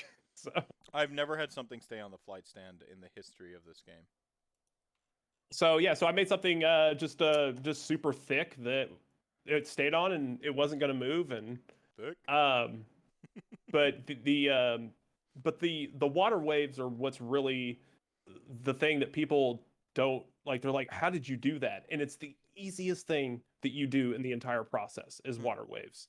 And like I guided them to like the Woodland Scenics because there's a bunch of them, but the Woodland Scenics brand of water effects is hands down my favorite to use for water. It is awesome. The water waves are so good. And like it's a separate product. It's like hair gel. And so you like stick this stuff on. It's real goopy, but you just sit and you just kind of just keep molding it, and it'll goop back down. But you just keep molding it, and eventually it just stays, and then it hardens. And once you hit it with this, they have like these whitewater highlights that are it's like a really foamy-esque sort of paint. I don't know any other way to describe it, but it really does like It makes bring that stuff all together. so you did And the resin pour, and then on top of it, you've got this other product that you. right, you got you have yes. And I wish I would have sent this to you earlier because I just got my reavers completed. My reavers I've I been seeing just them in did with Discord. Yeah. the reavers I had they were it was just a resin pour. Or not a resin pour. It was just the water waves. I didn't even do anything for um like a resin pour or anything like that. So the I got super big into these containment molds. Because Green Stuff World makes those little containment molds for your for your epoxy. So I was very much into those. But I only had one. Like so I was like, well, if I want to do 20 reavers, I'm gonna have to do these one at a time, and it's not gonna work. And um, so I eventually just was like, screw it, I'm just gonna do the waves on them, and then they ended up looking at really good. Mm-hmm. So I just went with that, and it cut my time down significantly. I But think Travis mentioned he did. I don't know if it's the same product, but he mentioned a similar product because I thought he was doing resin pours for his bases too, and he's like, "Oh no, it's just this goopy stuff," and I'm like, "Huh." So yeah, like, it's it is yeah. Let's see, can I get it on the camera if it it focuses says right? But yeah, water waves. this Yeah. yeah, Woodland Scenics. Yeah, this stuff is great. I love this. I highly recommend anyone that can go pick it up. And even if you're not trying to do like something intense, like they have like these like little like ripples that you can do too that are like just to do like light water effects and things like that. But it really is just really awesome. It's like $12 for like a little thing of that, and you can do it Couple goes really armies. far. Yeah, a couple Yeah, armies with it. Yeah, right on, yeah. right on. So I've got your Trogoth up here, which is a Oh, yeah. fantastic model. Yeah. So uh, so this was for what we did in the AOS coaches Discord. We did a Gitsmas where everyone basically signed up and you picked a tier and everybody picked you listed what armies you played, and then that person would go get a model from one of those armies and paint it up for you and ship it to you. It's like, Sigil did this too. I remember hearing him talking about yeah, it. Yeah. yeah. So this is what I did for one of my for my Gitsmas person. They were a big Trog fan. They wanted a lot of heavy contrast, like bright I colors mean, and this things is like straight that. about the '80s, man. I'm hearing synthwave in my head right now. As I Right, talk. right, yeah, and that's what I wanted to do. Like, it was my first time trying OSL effects. I was like, you know what, screw it. I'm just gonna get into it. I'm just gonna do it. And OSL for folks who are maybe not familiar, what's that stand for? It's like your on source lighting, like exactly like how your lighting is So if you got hitting this like a model. candle and then Right, yeah, right. Your glowing effects that would radiate from the if candle. your sword is So, glowing, how would the sword show or glow on? right. Yeah. So yeah, that's what I wanted to do Dana with Howell does a lot of OSL. Like she crushes it. So but that's what I kind of wanted to do. I wanted to make like a dank cave trog that's being illuminated by this big glowing crystal in the front of in front of the rock that he's on. So it's like making him all blue. But on top of that, you have the OSL from the mushrooms on his back, and you have the OSL from the bioluminescent centipede he's holding. Um, and yeah. so our object source lighting. Sorry. Yep. On source lighting, I'm thinking of camera work. So yeah, I and then the thing that bugged me and the thing that I really wanted to do was make him stand out. And I don't like that the Trog boss stands at the same height as all the other Trogs. I was like, he's a hero. Like, he should be, he's a Trog boss. He's the general. Like, he's gonna be up on something. Like, he has And to stand out. and for those of you in chat gang, by the way, Trogs are legit in 3.0 now. Like Yes. you've got some build. There's some builds you can do some work with some Trogs. So, Gloomspike gets not all doom and gloom. All right, continue. Sorry. No, yeah, it is not. And like I said, you'd be kind of surprised with spiders too. They're pretty good. Yeah. So the yeah, so then I wanted to put him on a big rock. So A heroic rock, really. yes. So I wanted to put him like on like those teetering style rocks you see in like Dragon Ball Z and stuff, right? Where um it's like the big rock that's like teetering on like all the stacked rocks or whatever.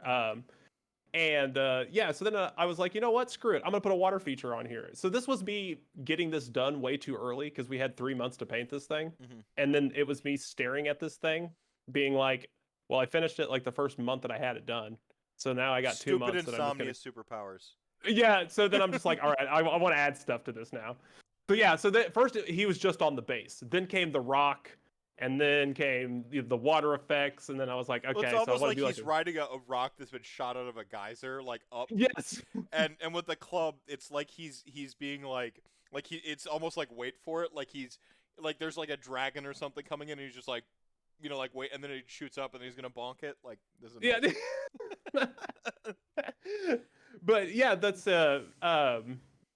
so like I wanted to make something just truly unique for the Trog boss to make him like stand on the table. I had a guy complain on me on Facebook saying that it was too tall, but get out. Never listen to Facebook comments. I know. Well, I changed my name too. My minis are too tall, so Nice. as a spiteful spiteful gesture. Yeah, I made a charity event out of a spiteful joke that my streams were too long. So, spite is a powerful motivator. Yes, yes, it is. But one of the big things that I do, especially when I do models and I'm really like committed to a project, is that I like a lot of people, like especially like um higher level painters and things like that. They'll tell you things like, hey, don't do things like um don't do big crazy bases. It takes away from people looking at your model. Like if you want people to recognize your paint, you can't do cool bases. And to me, it's a storytelling thing. Like you're telling a story with this. It doesn't matter what the base looks like, what the model looks like. It's all one thing. Yeah. Like it's all part of the same dynamic. So that's how I always look at it. Is like I will never be and what set me off was when I was originally looking at spiders. There was I went and looked at I went and Google searched the Arachnarok spider looking for like paint inspiration on the color schemes. And all I saw was a bunch of dinner plate bases with texture paint on.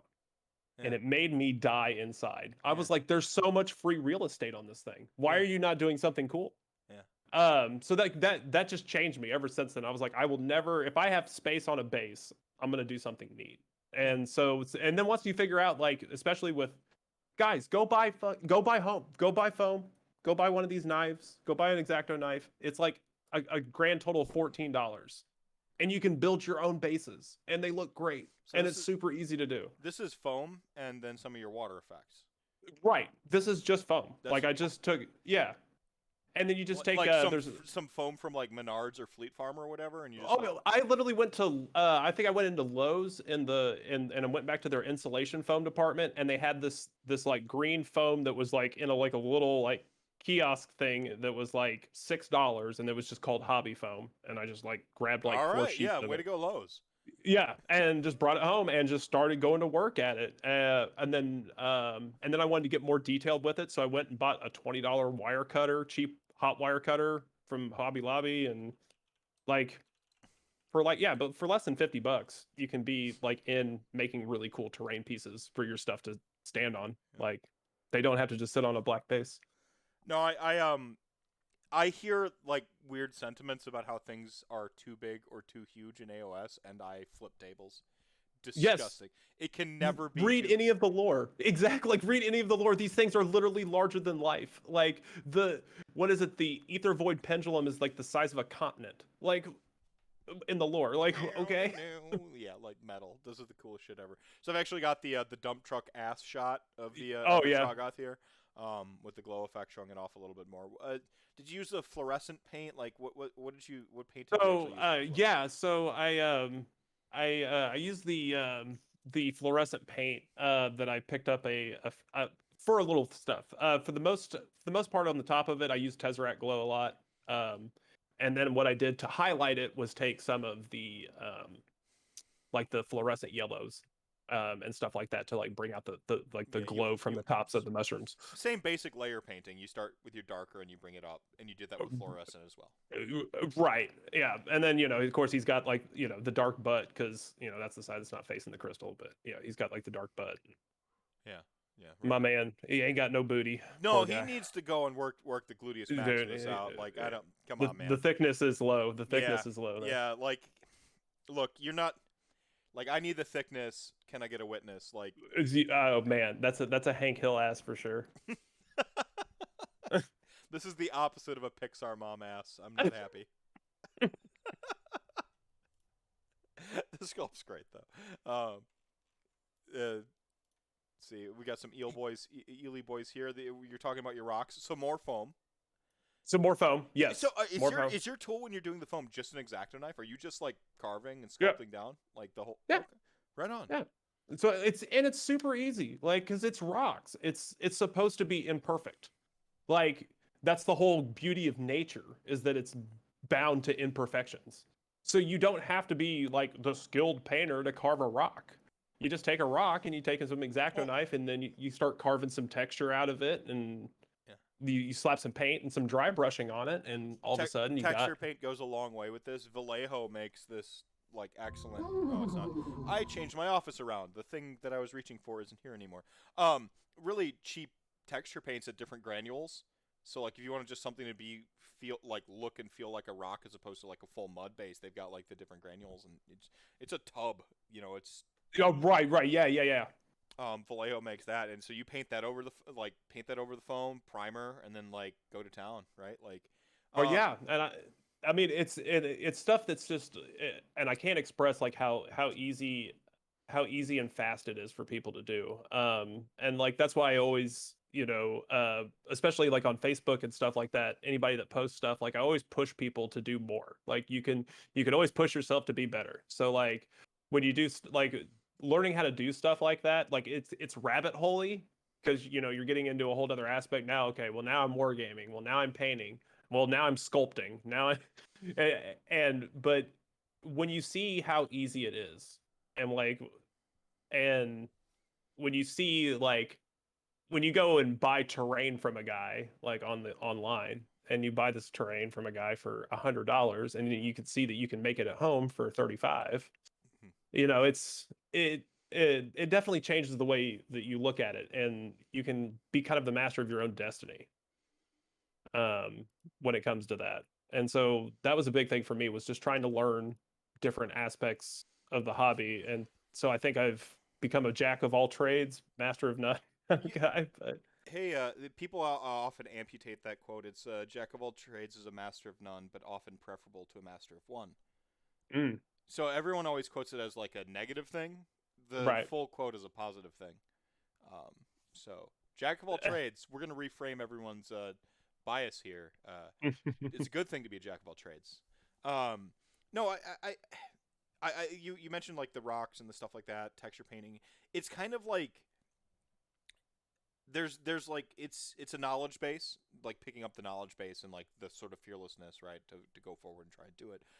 I do think that like I've seen some conversations in like our little circle of the internet with Chat Gang and heck, you can even like at Vince and he usually gets back to you and will say like, hey, this is how you do it. Um, or he'll have a tip. Like he didn't know who the hell I was. I asked him how to paint black one day, and he told me, like he had no idea. Cue Thanos meme. I don't even know who you are. Yeah, right, right, yeah, yeah, and so I mean, don't be afraid to ask if you've got a vision in your mind. Somebody's probably like already failed through the Right. steps that you're about to fail through. So like benefit from the wisdom of their failure. So like you can skip a couple of failures and then get into like your own personal failures, right? Like that's what it is. Like you want to benefit from that, and um, I don't know. Like you're talking about like rocks. Nurgle is like an army that's like Yep. good to paint if you're intimidated by painting, because like painting ugly, like if you mess it up, you're just Right. like Like, that who cares? It looks great. looks great now. Yeah, like like, looks great. like the more hideous it looks, they're like, oh, that looks really good.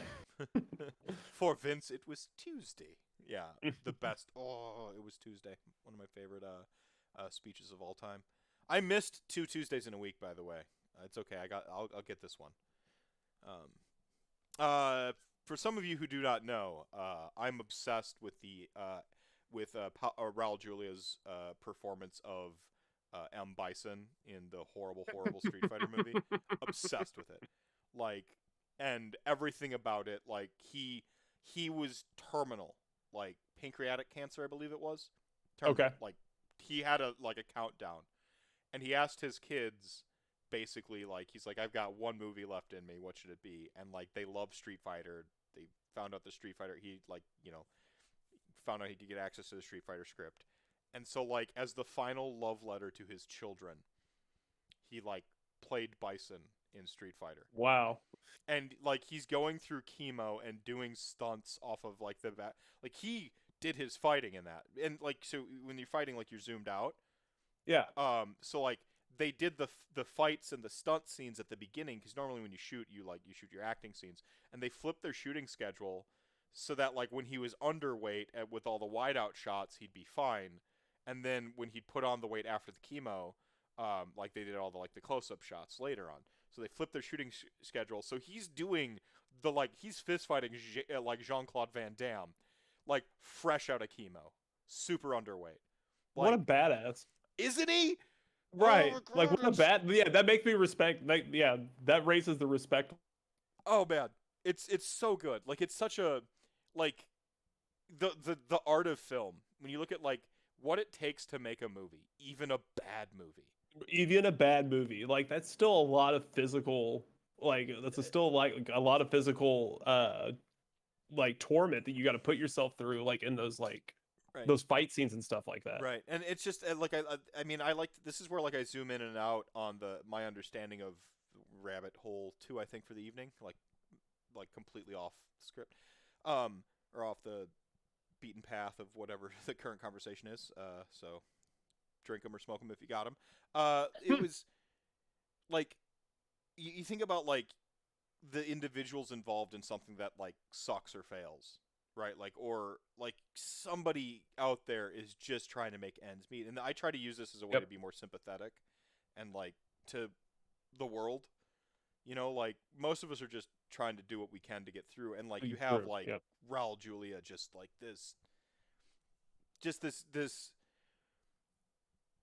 taking this script for this movie that was plagued by all manner of other stuff, I think it's just this like weird microcosm, like of what it means to be human and to love your family, and just it Right. inspires me. So that being said, I actually unironically love the movie. Like it's not Yeah. even ironic. Like I watch it and like I think it's great. It is the absolute like apotheosis of campy film. Like this is what camp Well, is. those things just help you contextualize the film that much more, right? So, Right. like for me, like would raise appreciation for those kind of things, Right. knowing that, like, Remembering the humans involved, I think, is helps. yes. Yeah.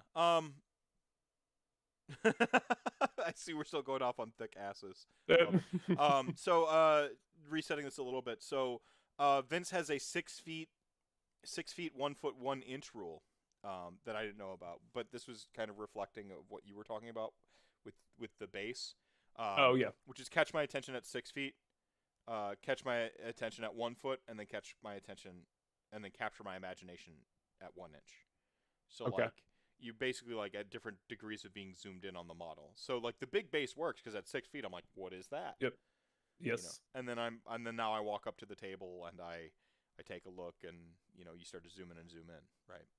Right. And so I think you're maybe intentionally, maybe this quote about Vince, or this quote from Vince, and you're doing that right with these bases. And Well, yes. I mean, no, but yeah, you can definitely take it as I'm galaxy braining this, but no, it's it's not at all. I just like I said, I really like. I love having things that stand out. I love things that tell a story, and I love things that draw people's interest to the models and things like that. Because I feel like a lot of models get lost in the shuffle. right, And so, especially like with your infantry troops and stuff, I know you have a lot of them, but and they can be time consuming. But it's so much cooler once they're, well, like once they're like done. And I know this is going to be bit of a strange take, but I find because I've played a lot of horde armies, LON and Beasts of Chaos, and OCR Bone Reapers haven't been so bad, but they've been some of my more ambitious basings. Um, and I found like I could put a little bit more time into basing than I can into a model.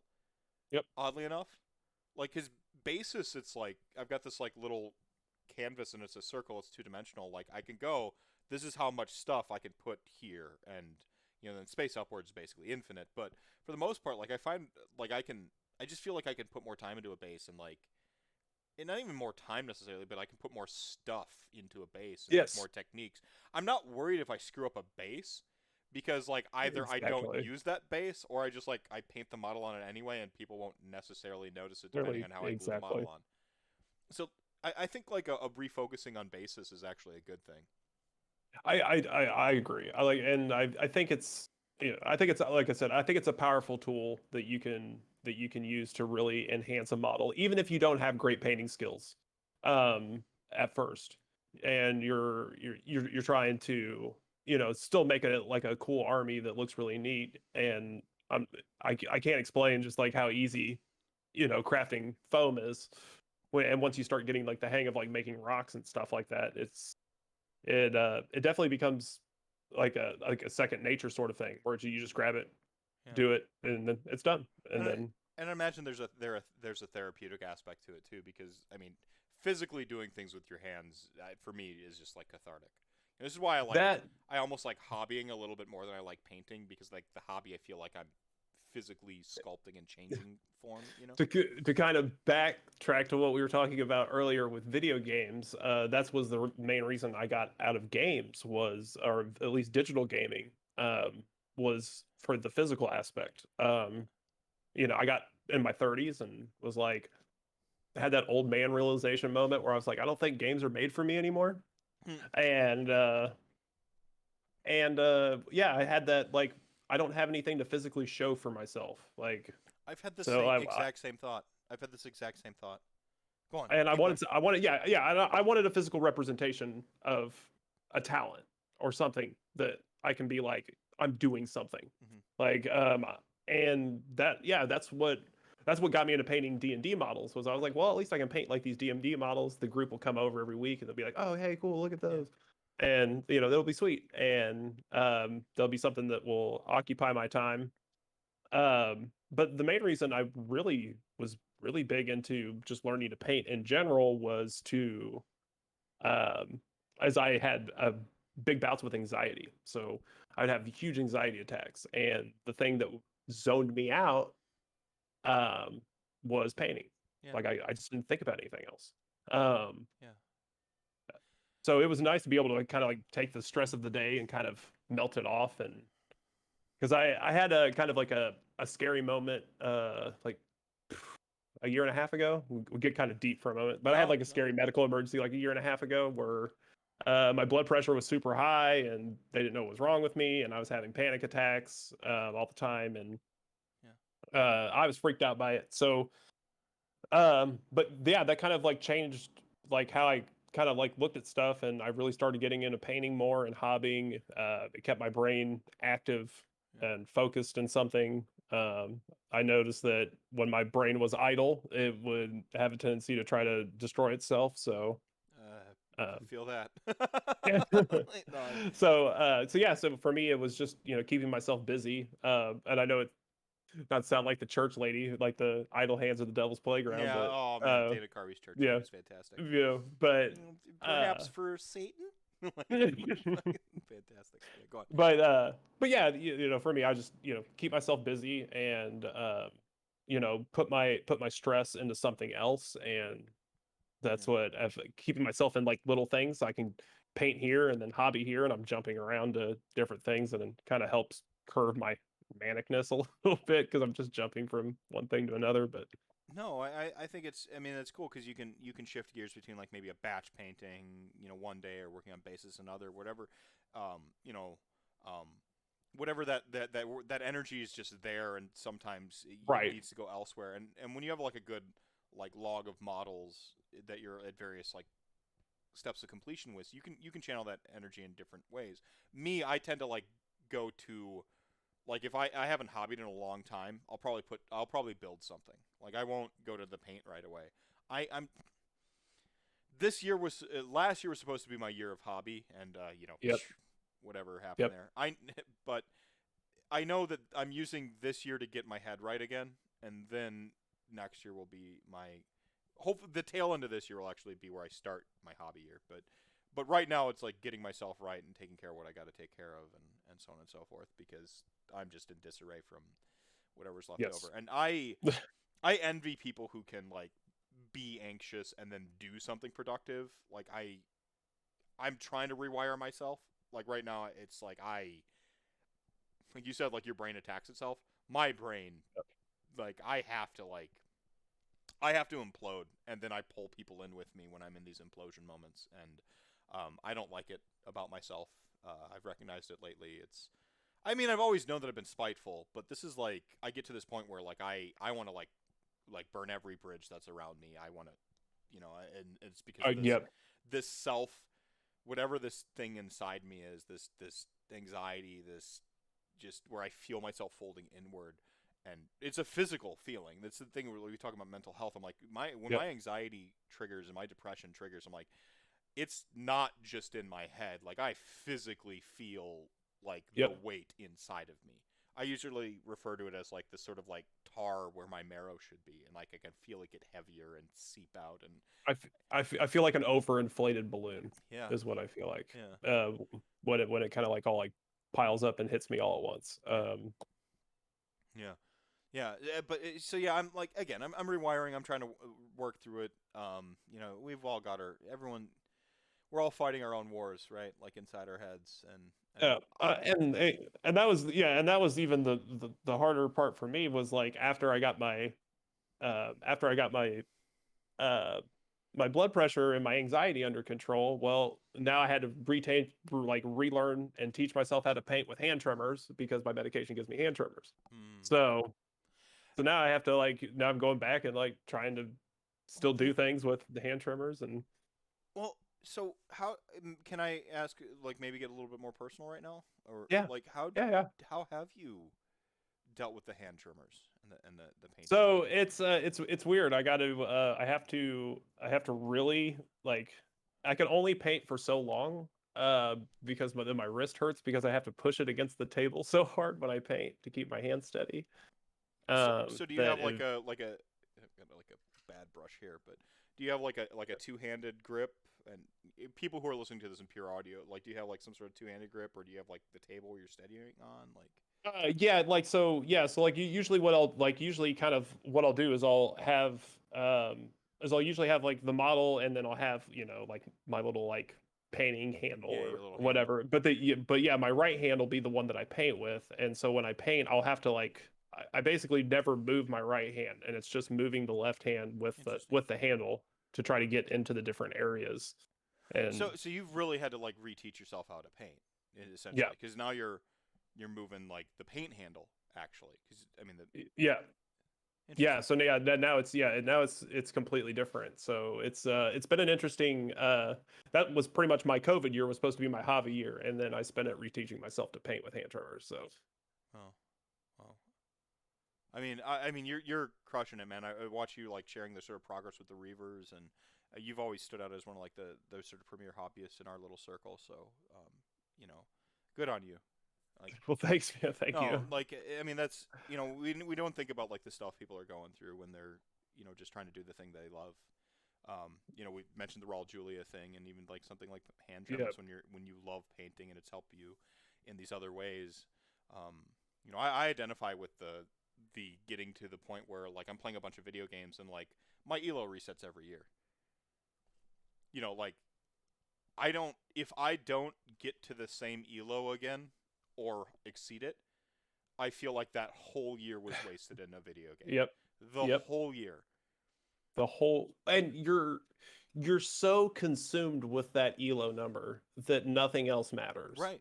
Like if you're not, and like it doesn't matter the people you're playing with.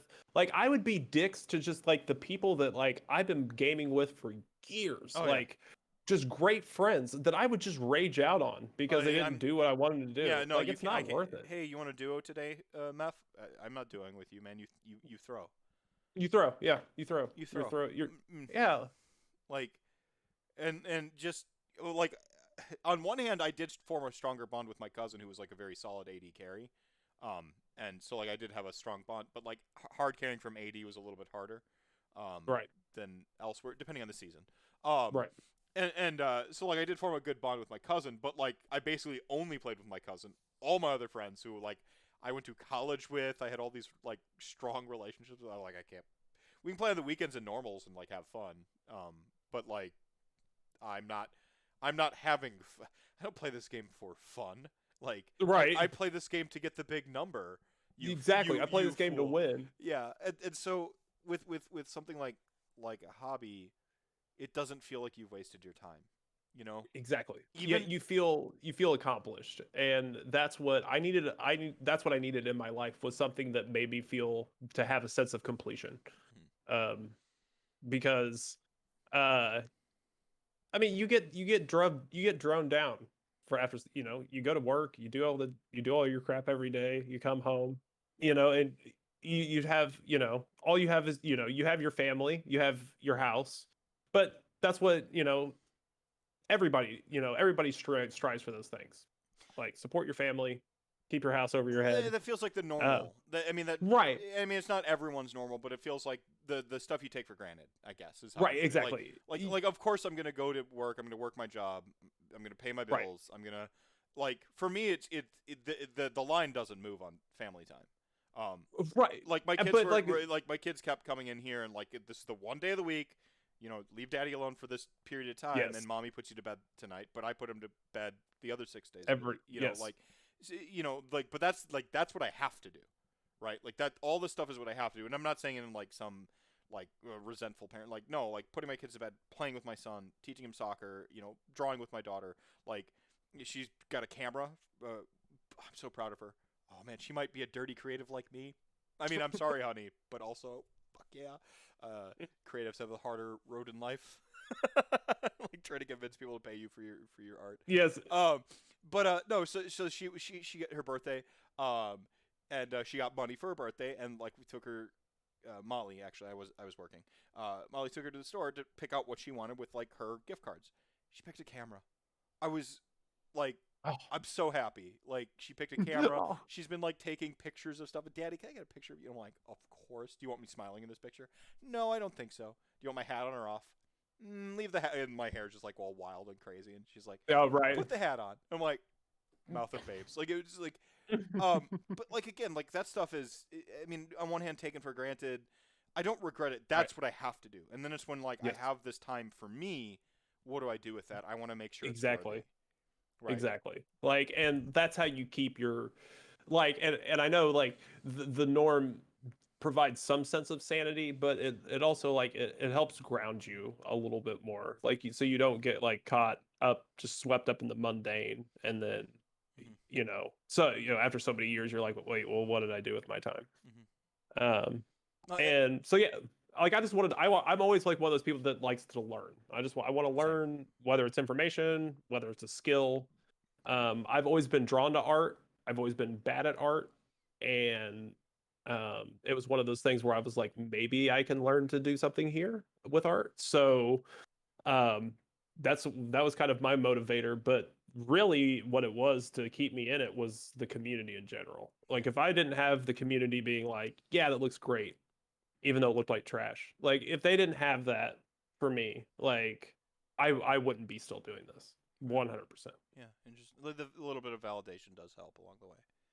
Like, the community is just so supportive in that terms. Like, I mean, sure, you'll get a dickhead every once in a while. It's like, yeah, it sucks, whatever, fuck that guy. But but for the most part, like, people are willing to help you. They want to see you get better. And like, that's the craziest thing that is, for somebody that's been gaming for 20 years, it's the craziest thing that I've ever had.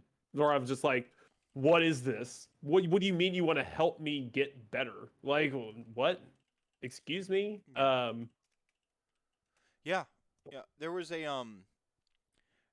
a really awesome YouTube video. I'm trying to remember what it was. And chat gang here talking about black magic craft. This might have been it. Yes. Techniques for painting with like shakes or some tremors or whatever. Yep. And Yeah, I think he said something about using your chest. chest. Yes, I've tried using my chest, and I ended up painting all over my shirts. So I, so I went back to the table. Yeah. No, I have I broke my right hand like a while back. Um, and so like I just don't have the same dexterity, and so I have to do like a fucking weird mechanics grip when I paint, like Okay. just to like, but I don't have it like shakes or it's just my hand. I just don't have the dexterity, and so Yeah. like I do have to like, you know, but that's like I said, everyone's got their like struggles and helping Yeah. each other out You know, in this community has just been phenomenal. and speaking of bracing, it's a great segue into why I do the rock bases. So the reason I do the rock bases, especially for the deepkin, for one, You're a professional. You can keep going. I'm gonna go oh, fill up my the drink stand, now. okay, the Look at that stands suck. professional segue. He doesn't need me. But the stands suck. So you always want to do something better anyway. But the rocks are great because it gives you support to do your crazy waves on. So if you always want to do like cool waves and things like that, you can brace them on these like rocks. And then you can really like get those like big swooping waves and like monstrous waves and kind of things like that to make like these cool action scenes and um things like that. So um but oh, hey Rapo. Hi. But yeah, the that was the biggest thing for me was just doing waves to have a base for it, because if you don't have anything to brace it on, it just ends up turning into a pile of goop, and then it gets kind of hard after that. But oh yeah, I gotta run the stream now while Mephisto gets a drink.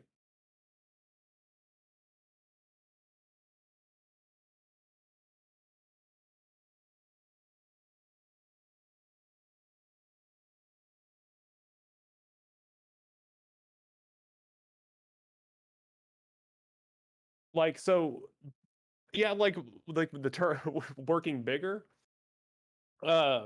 Yeah, like those kind of like all of the stuff, especially when it comes to water effects, is just require of patience. Um, Like those waves and things like that usually take a curing time of about 2 hours. If you throw them in front of a box fan, it helps speed it up. But yeah, Sajil makes a good point. Basically, you start with a broom first, and then kind of go with a toothpick to keep it like in place and like reform it to where you want. What I do is just take a junk brush, like grab a brush that you could literally just give two craps about. Like usually if you bought like one of those cheap paint sets back in the day, or if you got one laying around that you got like a big brush, what I do is just dip that stuff in the wave material and then just use that to build off of it and then just wash it clean after I'm done. But um the brush definitely helps a lot in terms of like keeping your shapes and things like that.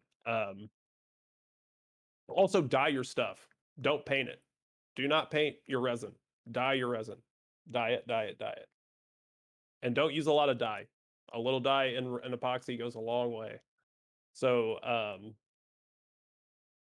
mean maybe a drop or two. When I was doing like these eels and things like that, it was like a drop or two and would dye the entire thing. Um When you say dye your resin, like, is it a special type of dye you need for your resin for the no, color? Like, no, you can actually use acrylic paint to dye it if you want to. okay, You just use a very very small amount when you dye it. okay, But yeah, it's just don't paint it afterwards. Just don't paint it afterwards. You can paint like the whitewater highlights and things like that on it um afterwards, but don't like actually physically paint it. right on. Yeah, you did good, by the way. Whenever I walk away from the stream like that, I always like put on Twitch on my Oh, phone. sweet. um, uh, you've got the Beetlejuice striping on these eels, Yes, that was which actually is what I was going for was making some super Beetlejuice awesome. sandworms. Yeah. Um, and I was trying. So the whole theme I'm trying to do with the army is trying to do the graveyard of the graveyard of the Pacific. And so like I'm trying to make like this this cove, which I'm currently painting or trying to get my lighthouse done for. But I'm trying to make a cove where these guys like are just like it's crashed ships everywhere, jagged rocks, crashing waves, storming seas. Display board, table Yeah, terrain. yeah, Yeah. yeah. So yeah, I need to build the display board. Okay. That's what I have to do still. So, but that's what the plan for the display board is. I don't know if I don't think I sent you a picture of the lighthouse, but No, I haven't seen that. but You can feel free to like tag me in like some photos we missed tonight, and we can be sure to get those circulating around Twitter. Apparently, I use Instagram too now. But I feel like such a fucking boomer whenever I like open up the Instagram app. I'm like, dude, me what too. are all these Like, doodads and whirly gigs everywhere? I'm like this. I was like, I did your Twitters, okay? I Like I don't know about this Instagram.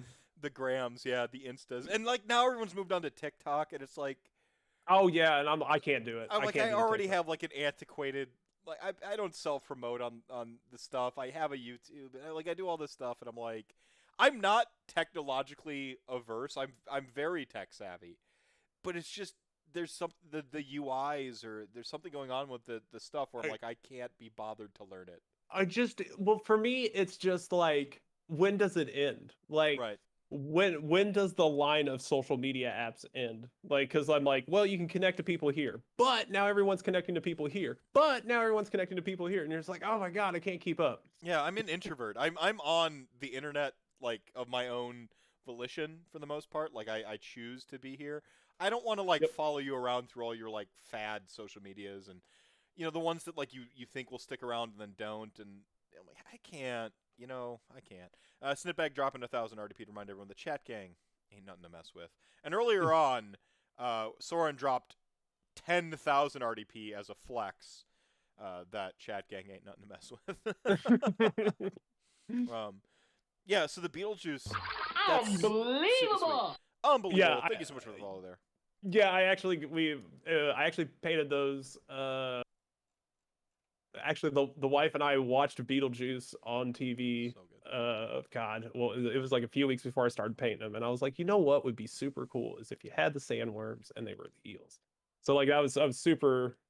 dedicated to Sandworms, doing. hate them. I'm actually like in the middle of like coming up with my horror movie marathon. I'm doing so I like October Halloween. Absolutely, I start. Molly won't let me start Halloween in August.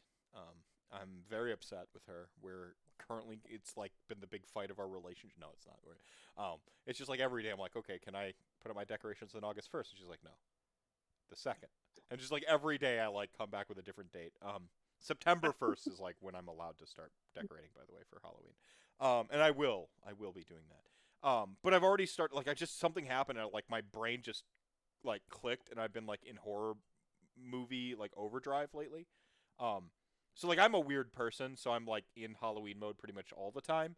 But like really like decided to like write a horror movie marathon to have like That go ahead. that's pretty much how my wife is too. Like she's like when it comes to Halloween decorations, she would leave them up all year if she could.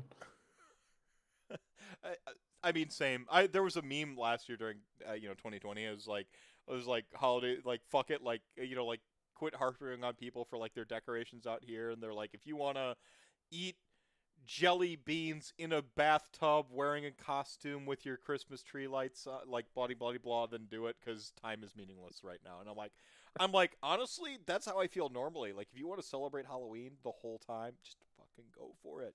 I love Halloween. So yeah, doing a horror movie marathon. The Beetlejuice here. I was rethinking about how great Beetlejuice was. Now it won't be on the marathon because like I don't think it's horror enough, but it's got the horror beats, right? And it's so fucking. It made me go back and like watch like YouTube clips, and I'm like It's such an iconic movie for me. Like there is no for Michael Keaton, that was his most legendary role, like hands down. Like nothing will top that for me with Michael Keaton. yeah. No, I mean so much so like I think he lived in the shadow of it in other roles. Um, Yes. like and he'd take these serious like real actor roles, and I mean he's so good. He's so talented. And then like he did that movie. God, what was it called? Like where he plays the psychiatric patient who takes over the hospital, and he's like kind of like he's kind of like he's playing a bad guy on the screen, and I'm like, oh, it's just Beetlejuice taking over like a hospital. That one was pretty good, and like completely utterly like under the radar. But yeah, no, it's cool. Maybe we will get the Beetlejuice 2. They say that is in production negotiations or something like that. Maybe it'll be good. I don't know. I don't care. The Yeah. new thing never ruins the old thing for me. Like some people out there, Yes. they get worried. Like, Yeah. oh, if they make another, name your favorite. If they make another Princess Bride, I'm gonna be mad at. I don't care. Like, Like if whatever. it'll be Like good or bad, but like nothing will yep. ruin how great I think the initial Princess Bride is. Like No, you can still watch it. yeah, You know what I mean? It's to me it's one of those things like if you don't like it, don't watch it. cool. You know? Yeah, yeah. I don't know. Sometimes I feel like I'm taking crazy pills with like observations like that. Social Like media demands that I be upset or like have some strong emotion. they're just I don't know. Like yeah, I mean most of the time it's not the same people doing it. Like you know it's going to be different. Like it's Yeah. you know it's not going to be the same thing. So to see that your expectations were completely blown out of the water and you thought that it was supposed to be something like the original and it's not. Like Well, and sorry man, the like worst case you scenario knew is what this was. the worst case scenario is it's crap, but it gets a new generation of people interested in the the initial Yes. Beetlejuice, right? Yep. And then you have the possibility of bringing back something sweet. Right. So Yeah, I mean that's the worst case scenario. The new thing, the new version of it sucks, and then people like it, like the old thing. I mean, the it best draws case attention. scenario Yeah. is it's actually good, and that's fine too if it's good. So it's a win-win for me. I know, hot take, hot take. I know. Worst case scenario is it's boring. Yeah, but if it's Yep. boring, then it's just whatever. Who cares? What? I already didn't care. I love you too. Take over Mars, dropping in with 14 years of subscriptions there. So thank you so much. And you love me a little bit more than Axel. Well, thank you. I'm glad you like me a little bit more than a different fictional character. So I've got your avatar here. The Eidolon. Yep. I see you in Yeah. full Cthulhu. Yes. So everyone was like, "Where did you get the squid head from?" here's a tip. It comes in the box. It's actually one of his little sea creatures that goes on. It's in the kit. Hashtag So fish friends. instead, since I was going for the graveyard of the Pacific vibe, that's where the super creepy town, I can't think the name of it, that where the Cthulhu legend was born. And I Muth, can't something Muth is like the last part of it. It's like God, I Absolute can't. or something like that. Yeah, Or but it's over there. So so I wanted to do something a little Cthulhu-y. So I was like, oh dude, well, why don't I just put this cool squid head on it? mm-hmm. Yeah. So it's something. It makes it unique. And like I said, I liked it better than just the regular guy riding the wave. Yeah. Put a little you put a little of your own spin on it. And yeah. Look at that And highlight though. so this was actually I actually found a line of paints that were super nice, called Turbo Dork paints. And they're a great line of metallic paints. And I like using metallics with the Deepkin because makes them look shiny, makes them look wet. So Yeah. yeah, I ended up buying a couple of them from one of our hobby shops because they sponsored them on a Kickstarter sort of thing. So they had the paints in the shop. So I picked up a couple of them, really liked them, went back and bought a bunch of them. So so then I started doing a lot of stuff in them. And they're like very similar to like the green stuff world, like the color shifting paints and things like that. But very nice. They come with like their own mixing bottle in them. They're actually just a little bit bigger than a normal size dropper bottle. But they're great, and I use the crap out of them. Yeah, this is so gnarly, man. Like this is pretty rare. Good gnarly. You can say gnarly in two different ways with two different inflections to mean either super cool or super weird. Like, man, that's gnarly. And there's like, oof, that's gnarly, right? That was the good gnarly. I love the English language. It's fantastic. me too. I would like I always like when people are like trying to learn English. I always just laugh and I'm just like, yeah, welcome to the hardest language you will ever learn because it makes no sense. Actually, like I'd posit that like ancient Cantonese is probably like a lot harder, but like English is difficult, sure. Yes, I always feel like it's the whose line is it anyway sort of moment, like where the rules are made up and the points don't matter. Well, Like, I mean, but that has to do with like we have like a very American centric, you and I at least, yeah, and the sort of Americans. It's a very American centric view of the English language, and it's an incomplete view. Like whilst America is perhaps the best country on the planet at exporting its culture right now, you got to think about like the imperialistic nature of England, right, and the language was basically made like it's made to invade other people's languages. It's really like absolutely. the only way to like describe it, because you like yeah, like fuck yeah, we'll use the word canoe now, whatever. And there's just Fuck it. yeah, tennis, yeah, fuck you, tenny, that's ours now, tennis. Like there's just my favorite is like about where bootlegger comes from. So like there was a word, right? Like with like a super thick English drawl that was said on the high seas that meant pirate. Okay. Okay. So that like uh peanuts teacher noise. Womp, there was a word, right? Like we don't know what it Yeah. was. Okay. It's been lost to time. We have no idea. And so like the French would say that word, and it sounded something like bootlegger, right? Like just something super Franco. And then the English heard that word and said, "Oh yeah, bootlegger." Like and so this whatever this origin word was, like we don't know, it's gone.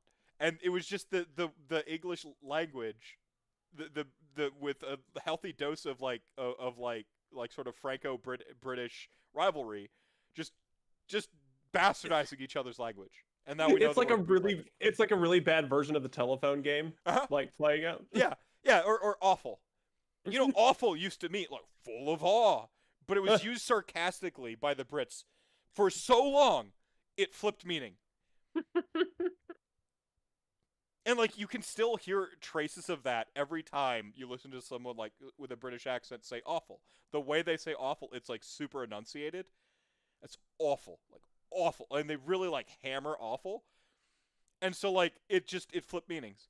I love the English language. Like people will like this is where I talk about how people say the same thing with two different tones. Like man, Right. someone would tell you this whole like that whole diatribe I told you, but like be negative and angry about it, and me, I'm like, no, that's amazing. That's exactly what makes it awesome. That's what I loved about Teddy Roosevelt was that he like legitimately tried to rewrite the English language, Oh, and what they like the rest of the country made fun of him for it. I mean, I'm a bit of a Teddy Roosevelt honk. Like he was uh tangent 3, everybody smoke him if you got him. Like I absolutely love him. Like so first of all, big fan of like Parks and Recreation. Like huge Yes. fan of like leisure time and parks and public spaces uh and then there's that part where he got shot in my city, Milwaukee, Yep. finished his fucking speech and then left like Yeah. oh And the crazy story about that is that when he got shot, the only reason that he didn't get shot was because he was so fucking blind that he had to wear these like huge like Coke bottle sized glasses. And so the speech that he wrote was on such large print because he was blind that the way it was folded in his jacket was like a bulletproof vest. It literally stopped the bullet because the pamphlet was that thick. and he just like finishes the speech like Yep. oh what a baller. Teddy What? Roosevelt, like, and then like he like those like the meme where it's like the guy like the old style pugilist, with the like, in my day we call, this you're a sissy memes, and then like uh you don't know this meme. Oh my god, I Oh, where like, yeah, he's got the like no. the fist, Yeah, the fisticuffs up, and the fisticuffs. Yeah. he's like, they'll say something and then it'll be like, oh, you mean bed warmer, like it just like make fun of things. Well, that was like the crazy thing about him is that he would take people into like he was a big boxer, so he would take like people that he was like people that worked for him and stuff, and he would take them in the ring to discuss crap, and he would just beat the crap out of them I was just while trying to negotiate Well, stuff. where I was going with that is like Teddy Roosevelt was the boxer meme guy, like the Yes, like yeah, that, 100%. and then you're like actually confirmed he did go and fight people, and I'm like, oh my god, I was about to like make a metaphoric, like statement, and you just made it literal. Oh, Yeah, fucking Teddy Roosevelt just gets cooler and cooler. Like he's he like he's he also well, he was like he just incited Truman, like he's out of office like when World War One, was it one or two? I think it's one, right? two is true. Two is Truman. Yeah, okay, so it was two. Where like Truman won't go to war and Teddy Roosevelt's just like, you pansy.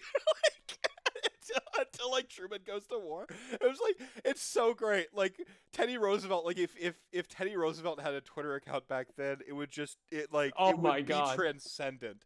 Like it would be just transcendent. Oh, Like I mean, but in those times, like you didn't Twitter, you would like have an editorial in the paper, or like someone would come to you, and then you'd get your little things. And so he would just like publicly, which was not something you're supposed to do in the presidency at that time, is like, if you're the president, you're known as Mr. President for life, right? Like you're always, and so like in that time period, if they called you Mr. and your name in the papers, it was seen as a slight. Like they were doing it on purpose. Like so if they said Mr. Truman in the paper, and so Teddy Roosevelt like goes and like writes essentially like not an editorial, they come to him for the thing, and he calls him Mr. Truman instead of like Mr. President or President Truman, and it's like, oh damn, and then it's like the like you just got like the mic drop meme just goes off because he just like roasted. Oh my god, oh sorry. uh you're the history buff, and I'm sitting here recounting my favorite bits of history to you. what was it? Like, did you ever watch the movie Lincoln? And uh uh, with God dang it, the newest or like the latest one, the one that Spielberg did. was that no, I didn't watch it, no. With Daniel Day-Lewis. No, I Oh, didn't watch okay. So, fantastic film. Highly recommend if anyone has not watched that movie to watch it. But there is a story that Lincoln tells to one of his telegram officers about um about what was it, John Locke. And when John Locke went over to Britain, he they after the war, they were of course like trying to like brag and boast like they were the greatest country. So they had these like lavish parties that they would like invite the Americans to, and like whatever they were Just trying to to rub like, it in their face, right? right, Like, right, the typical like British thing to do.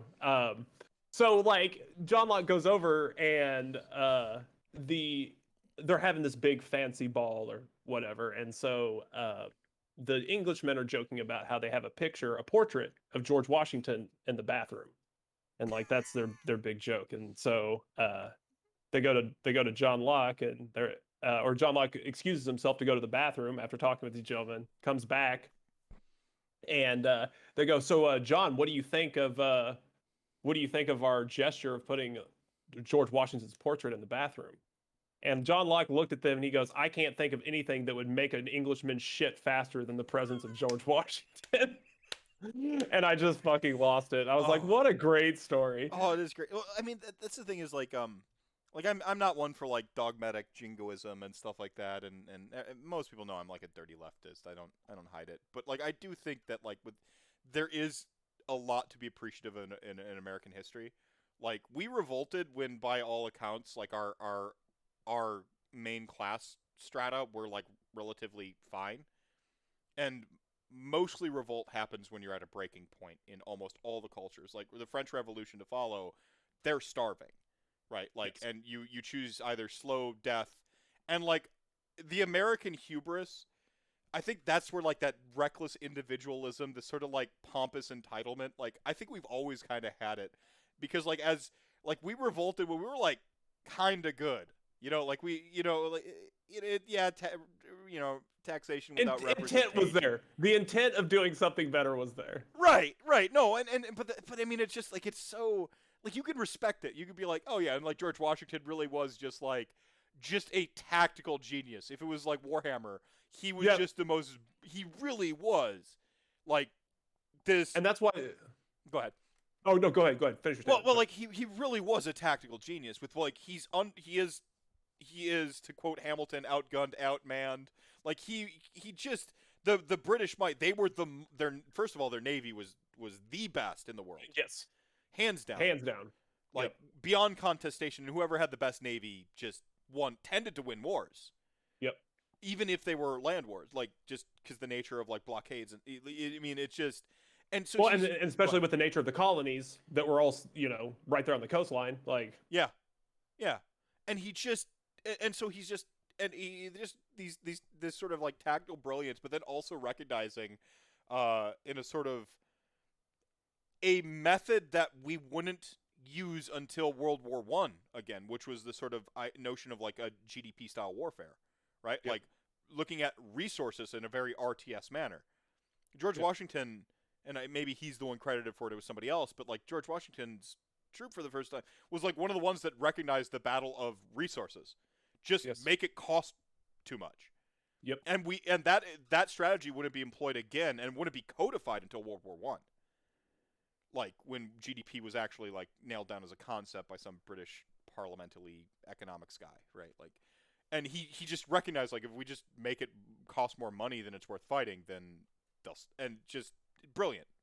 Oh, absolutely, absolutely, So brilliant tactics. so maybe And, my like raw Americanism is well, showing that's now, what but made the War of 1812 so devastating, was that you didn't have George Washington anymore. You had weak leaders like Madison in charge, and that was the turning point for the British, was that you didn't have to go against George Washington, right. but then they had to go against Andrew Jackson, which was completely different. Well, but that's a sociopath now who's just willing to do stuff that like in wartime etiquette that even George Washington didn't do, right? Like Oh yeah, Andrew Jackson was literally the toxic video gamer of warfare. Like, I, I love hearing the like history and the history like soon to be master like fucking talking about that. That's fantastic. it really is, because like he like there are a lot of like things that, and I'm one of those, especially like with our current climate nowadays. It's very it's a very like walk on eggshells when it comes to our history. Yes, it is. Um, No, and I get you. it's for me, I'm a big proponent of, and the reason I'm in this like seeking this career in general is to teach about context, and that context is everything in understanding history, Hmm. and that you can't go into history with a biased objective view of things, because you have to contextualize what the thought process of this was. So like one of the big things for Andrew Jackson that he gets Can I that ask you real quick if you yeah, watch if you listen to revisionist history and also and or hardcore history, Dan? yeah, Okay, so you listen to both of these? yes, This is literally like I get the bulk of my history knowledge. So to make my bias known, yeah, I get the vast majority of my history knowledge now from those two guys and a guy called Step Back History. Like these are the three history programs I consume the most. I've always had an interest in history or been a student of history, but I've always been more interested in philosophy and then yeah, kind of recounting the philosophy through time and then sort of branching out from there into what was relevant around there. So I just want to like I'm labeling my bias anyway. So I was just yeah, curious if you were familiar with them. So yeah, yeah, absolutely. okay. I do listen to hardcore history quite a bit. The but like the thing with like Andrew Jackson and like the Trail of Tears, and when he moved all of the Native Americans to the land, was to protect the Native Americans, and like a crazy thing, people are like, well, he wanted to kill Indians. This is true, but he also wanted to. The crazy thing was that the South was so indicative of people wanting to take Native American land that they had no option. It Mm-hmm. was like, so we can either it came to a point where the government just couldn't mandate it anymore. Like you can't just like set people up along the border to prevent people from Georgia to come in and stop stealing your land, or stop coming in and gunning down your livestock, or Well, this is that broken glass thing again. Like, where right, like if someone wants to break your window, they're gonna break your fucking window, but you still what, got to set the line or whatever, right? right. And Yeah. so as much as the government tried to set the line with the South, they wouldn't comply. Hmm. So they ended up being See, like, that well, sounds like that's gonna be a repeated problem. No. yeah, yeah, absolutely. So what happened is that they had to take those people and then they had to move them. So they were like, either you stay and fight these people in the South, and we can't do anything for you, or we can move you to this land out here Uh-huh. to maybe prevent them from heckling you later. And so it's one of those things where, yeah, like in context, when you look at it, you're like, yeah, you just fucking walked a bunch of Native Americans to their death, but it was in a sense to protect them in a way. Mm. I And mean, and so it's that weird gray area of history, you know what I mean? Where it's like you can see that people were trying to make the right decision at the time, but just didn't have the knowledge of exactly what, like you think of it in a primitive mindset, right? Like not thinking it from my mindset, but my mindset 200 years ago. Like mm. obviously not as developed as I am now. I'm thinking about these well, things in a way different way. I Like mean, religion is dominating my life. Like well, you're not wrong about like about context. I mean, I think a yeah, historian's job is to fill in context because yes, history, whilst it takes a very like sort of scientific method of approach, um, it's narratives that override history. It's not yes, necessarily like okay, so like you know this, and so I'm yep, basically saying this more for yep, other people listening in. My understanding of history is like yeah, you can look at like the ammo logs, and you can look at like the maps and stuff like that, and right, that's the hard facts of what was going on. right, But like you're always distilling the rest of it through what are essentially subjective means. Like you're reading people's diaries, you're yep, diaries and missives and letters sent, and so the, you have the human element there in the diary, in the letter, in yep, and they're going to be informed by their subjective perspective, their level of education and understanding. education, exactly. And so like you don't get we think of history as like a solved problem. Like Yes, it's oh yeah, like we know what happened on this date, and it's like we'll never 100% know our history. Our history is essentially it's a narrative. I mean, yep. it's the and filling in the context of the narrative, And and then narratives change over time. right So when we know more about some aspects of history than we ever did because we get this one journal and then like that nobody had seen before, and then like it mentions something that's like a counter narrative to what exists, and then we go and look for all the other details that like corroborate that counter right. narrative. exactly. So like, oh no, we can actually like look at like, indeed there were these 3 wine barrels at this It, port at this time that this journal referenced, and we can corroborate that fact. And now you have to like take some of the other stuff said in that journal at like that level of value. And like, it's right. history is insane. Like, Y- we It think of it is. as a set, like, objectively. People have a tendency to look at it in a linear manner when it's not a linear experience. Um, because like people like want to look at it as a chronological series of events that what we know. These are these bullet points we move through history, but it's the splinters off of that that really tell the stories in the history. Mhm. Yeah, no, it's really cool. I think I don't want to get into the deep end on like what's going on Yep, yep. with history in America right But now, and how it is. And I just think that right, keep an open mind, like, yep. take the good with the bad, and Take the good, right, don't and real use the past to be shitty to people right now. ex- Like, exactly. Everyone's past is laden with murder yeah, and I mean, slavery. just don't We're, be yeah, just don't whatever. be shitty to people right now. Exactly. And Just don't be shitty to people. Like respect other people's opinion about it. But yeah, we and everyone has dark history, and that's well, I mean, unfortunately for America, it's just fresher because it's only well, and 200. that's the thing is it's not ancient history in America's history Yeah. in terms of America. Like, it's one grandma in terms of Jim Right. Crow. Like, you're one grandma away from Jim Crow. Like, that they're alive. Same thing with the Holocaust. Like, Right. you're one grandma from Right. the Holocaust. Like, it's Exactly. not this ancient, long gone. We don't have, a lot of the stuff we actually have like more reliable news sources. What Yes. on we have we're better now at historians in 100 years from now. Oh man, like Oh man, yeah. sorting out social media as a part of a study of history, and like sorting the shit posting from, like, you know what I'm saying? Like, I how are you going to fill in the context with like people with meme culture? Right.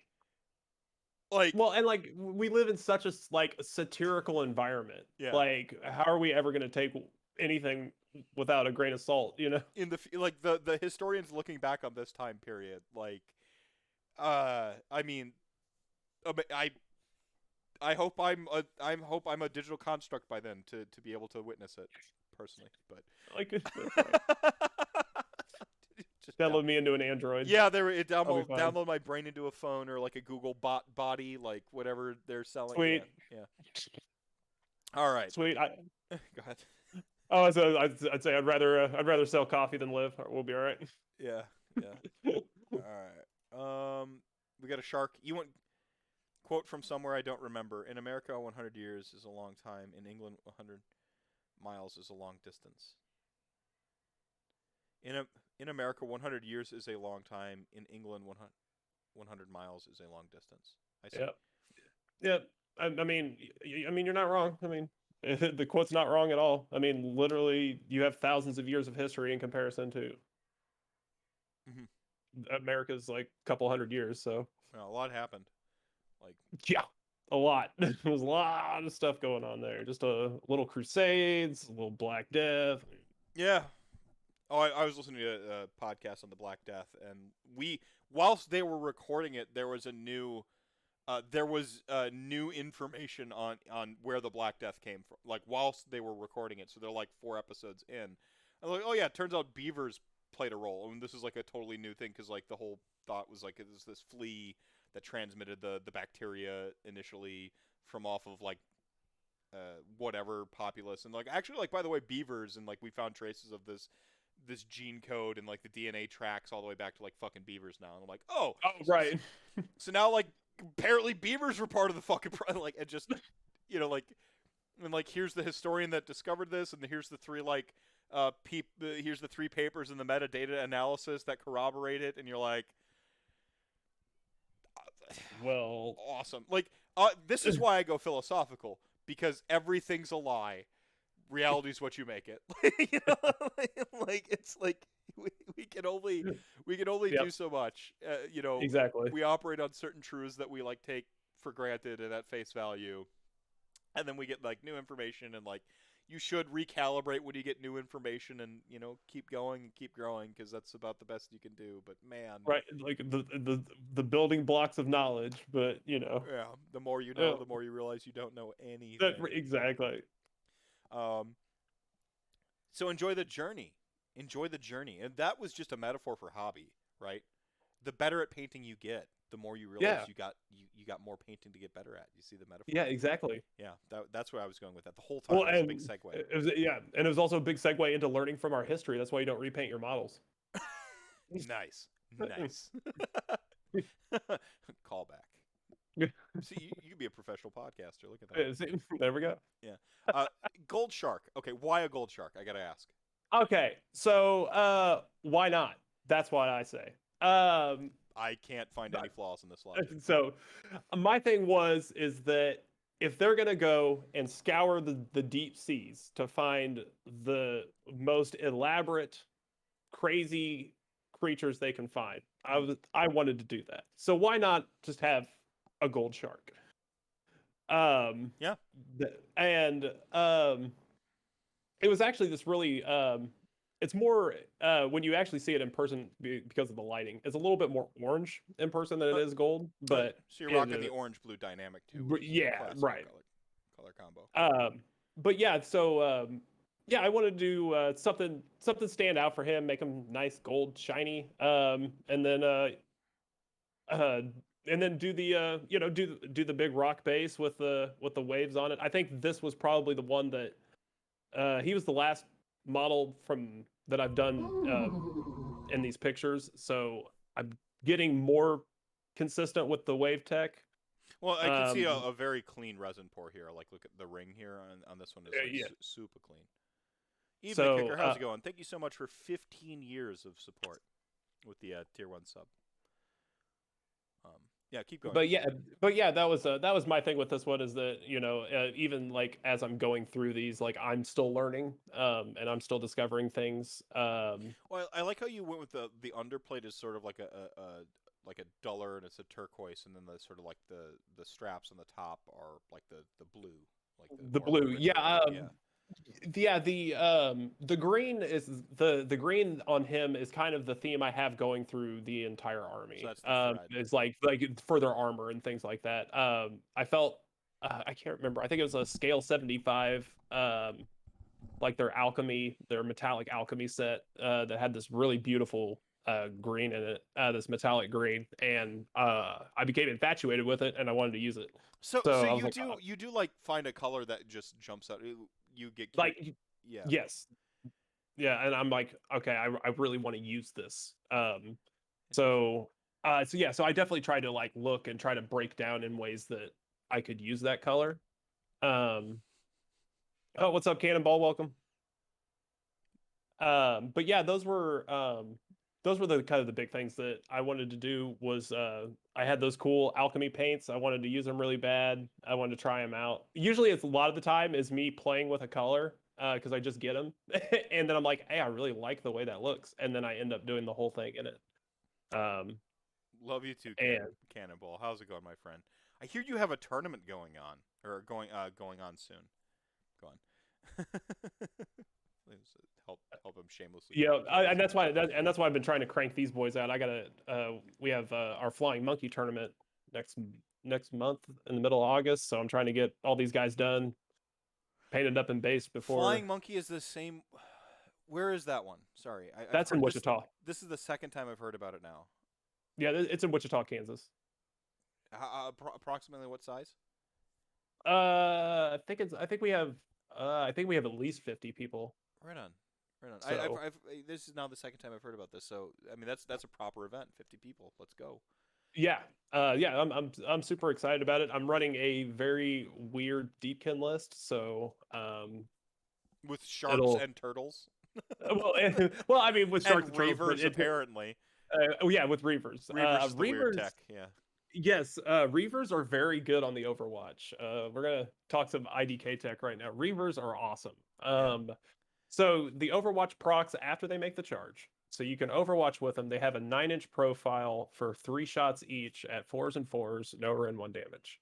So you can pepper something on the charge for like 15 wounds on like a 4-up save if you give because you can give them +1 to hit from the turtle. So you give them +1 to hit from the turtle, so it ignores the Overwatch -1. So then they're just 4s, and then you can give them so there's 4s and 4s, and you can reroll 1s. But on average, 20 of them, that's 60 shots at 4s and 4s rerolling 1s. So yeah, something on just a typical like a that's okay. monster with a 4-up save, it's a lot of damage on the charge. Yeah. And so they come in and I think I unleashed hell against one of my buddies playing a Verminlord Corruptor and like triple bracketed the Corruptor on the charge with him. Yeah. So they're very very good. Mm-hmm. See, look, Paul knows Breevers. Well, they're I mean that's the thing is I mean their stocks have gone up. I really do. I promise I'm not a shill. 3.0 is the most excited I've been for AOS in a little while. And I think part of it's reality and the circumstance. I've been checked out and Yep. having I something understand a new puzzle to solve. I love puzzles. I love thinking. But like the more I think about this, this is that micro macro thing. The more I start to think about like the big picture of what's changed, I start to focus in on like some of these little gears that have turned, and then I can like do stuff with. Reavers is a good example of that. It turns out like MSU Reavers versus MSU other things seems to look a lot better, especially when everybody's points got jacked up. And now you've got actually Well, like IDK didn't really have good battalions before. I don't know, like everyone like harshes on no. like IDK. They had they had one but playable battalion in the whole book. Yeah. And they actually got more options in their list building just by virtue of generic battalions alone. Yes. And the other big thing was that Reavers also went down in points. So they went down 5 points. They're cheaper, and like I'm really infatuated with the Overwatch mechanic right now. In terms of it creates this gray area of the game Mm-hmm. to which nothing can technically be messed with. So if a guy charges in, he can't get +1s to save. He can't do anything. He's charging. So like you get to mash this thing at, if it's not buffed, you get to mash it at raw value. Mm-hmm. And he can't do anything about it. Yeah, prior So to getting your rerolls to saves and your +1s to save and all that. Yeah. right. You eliminate all of that because it happens in the charge phase. Yeah. Yeah, redeployment is also very good. Yeah, Dustin Slanesh is in the bubble right now. I can't even talk about them. I didn't mean to cut you off. There's a yeah. Um, Poor Slanesh, man. they're just Slanesh. I don't think any army made out worse than Slanesh in the whole affair. I maintain that they put in the points adjustments for the new battle tome, adjusting them for 3.0, forgot, and then put in the points adjustments a second time. Yep. It's the only thing that makes sense to me. Yep. The points my whole opinion on the Slanesh battle tome, last edition, hinged on the belief that their points were set for 3.0. If those were the points for 3.0, I was happy with the book. Yep. That they got jacked in addition to a lot of the things that I enjoyed about the book, but ash on my tongue. Before I even get to enjoy it, I'm just like go ahead. They would be a decently competitive army. Like if they would have just kept the points down. Like now it's just like I don't know what to do for them. Yeah, I don't. Sorry, Cannonball. We're gonna disagree here. I don't care how broken your army was or was not before. Nobody deserves their army getting shelf-tiered. Not a single person on the planet. I don't care how busted your army and how great your reign of terror was. No, Right. I hate Tzeentch in many iterations of its existence. Yep. That doesn't mean I want my friends who love Tzeentch to not be able to play their army. I hate that take so much. I can't. There is no end to how much I hate that take. Like OBR. Like I'm seeing the same thing with OBR right now, where like people are like OBR don't get to play 3.0, and then people are like, good. The fuck did that army do to you? You're right. Like, because your 6-year-old orc army couldn't beat it. Right. Get the fuck out of here. Like there was no right. There was no, like with the shit with OBR. There was like OBR was fine. I had no griefs for OBR. I beat my own OBR army with my Bisa Chaos army. Yes. I embarrassed myself with the worst army at the time. Okay? Like, come on. Like, I'm not saying get good or anything like that, but I am saying manage your biases better, folks. Like, Yes. come on. Like, nobody deserves to Well, have negative fun because they once beat your army a bunch. And most the, people who have these opinions didn't play that much Age of Sigmar anyway. They're just well, internet and people. well, But and a lot of the yeah, exactly, and that's kind of the other thing is that the more like I love AOS, but the more as like the community grows and it gets more competitive, you like that sort of shtick starts like to like rear its head through like the ether. So like you start getting like those people that's like, yeah, this is trash. This is always trash. It's garbage. It's not worth playing. Like blah blah blah blah. And like just meta sticking kind of like the whole thing across and being like, yeah, everything else is garbage. Don't ever worry about playing it. Blah blah blah.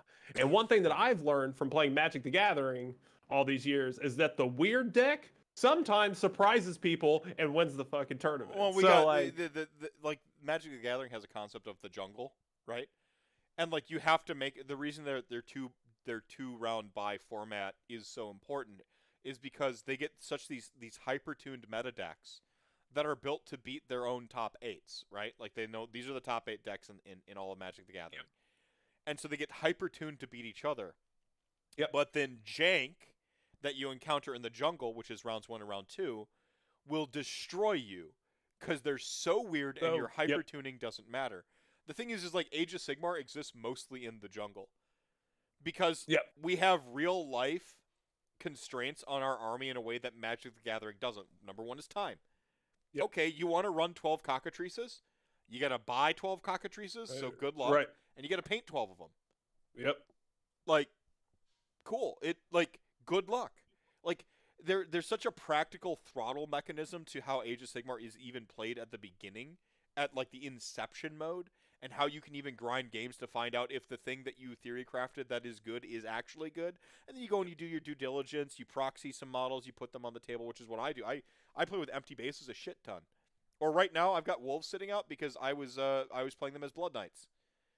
Yeah. Just trying to get some tech going with 10 mans of blood knights. That's why I have wolves Yep. sitting out over here. See if I Yep. can make 10-man formations of blood knights work. Turns out I couldn't.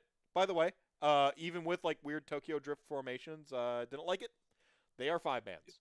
Yep. Yeah. I mean, tabletop simulator has been super great during the pandemic to get like games in and still stay fresh. I look at it as like the hyperbolic time chamber in terms of like Age of Sigmar because you can just like get so many games like in and kind of like really refine your lists out. DOK went It- went oh basically the entirety of two. Sorry, I yeah. Oh yeah, finish yeah, yeah. finish your point. I didn't want to cut you off. Finish Oh your no, point. go And ahead, then go I'll ahead, go ahead, go ahead, go ahead, go ahead, go ahead.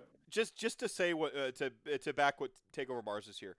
Daughters of Cain went all of second edition with a plus 60 to 70% depending on GHB win rate. They no army lasted 6 months at that win rate level. Like 6 months. DOK went 3 years like that.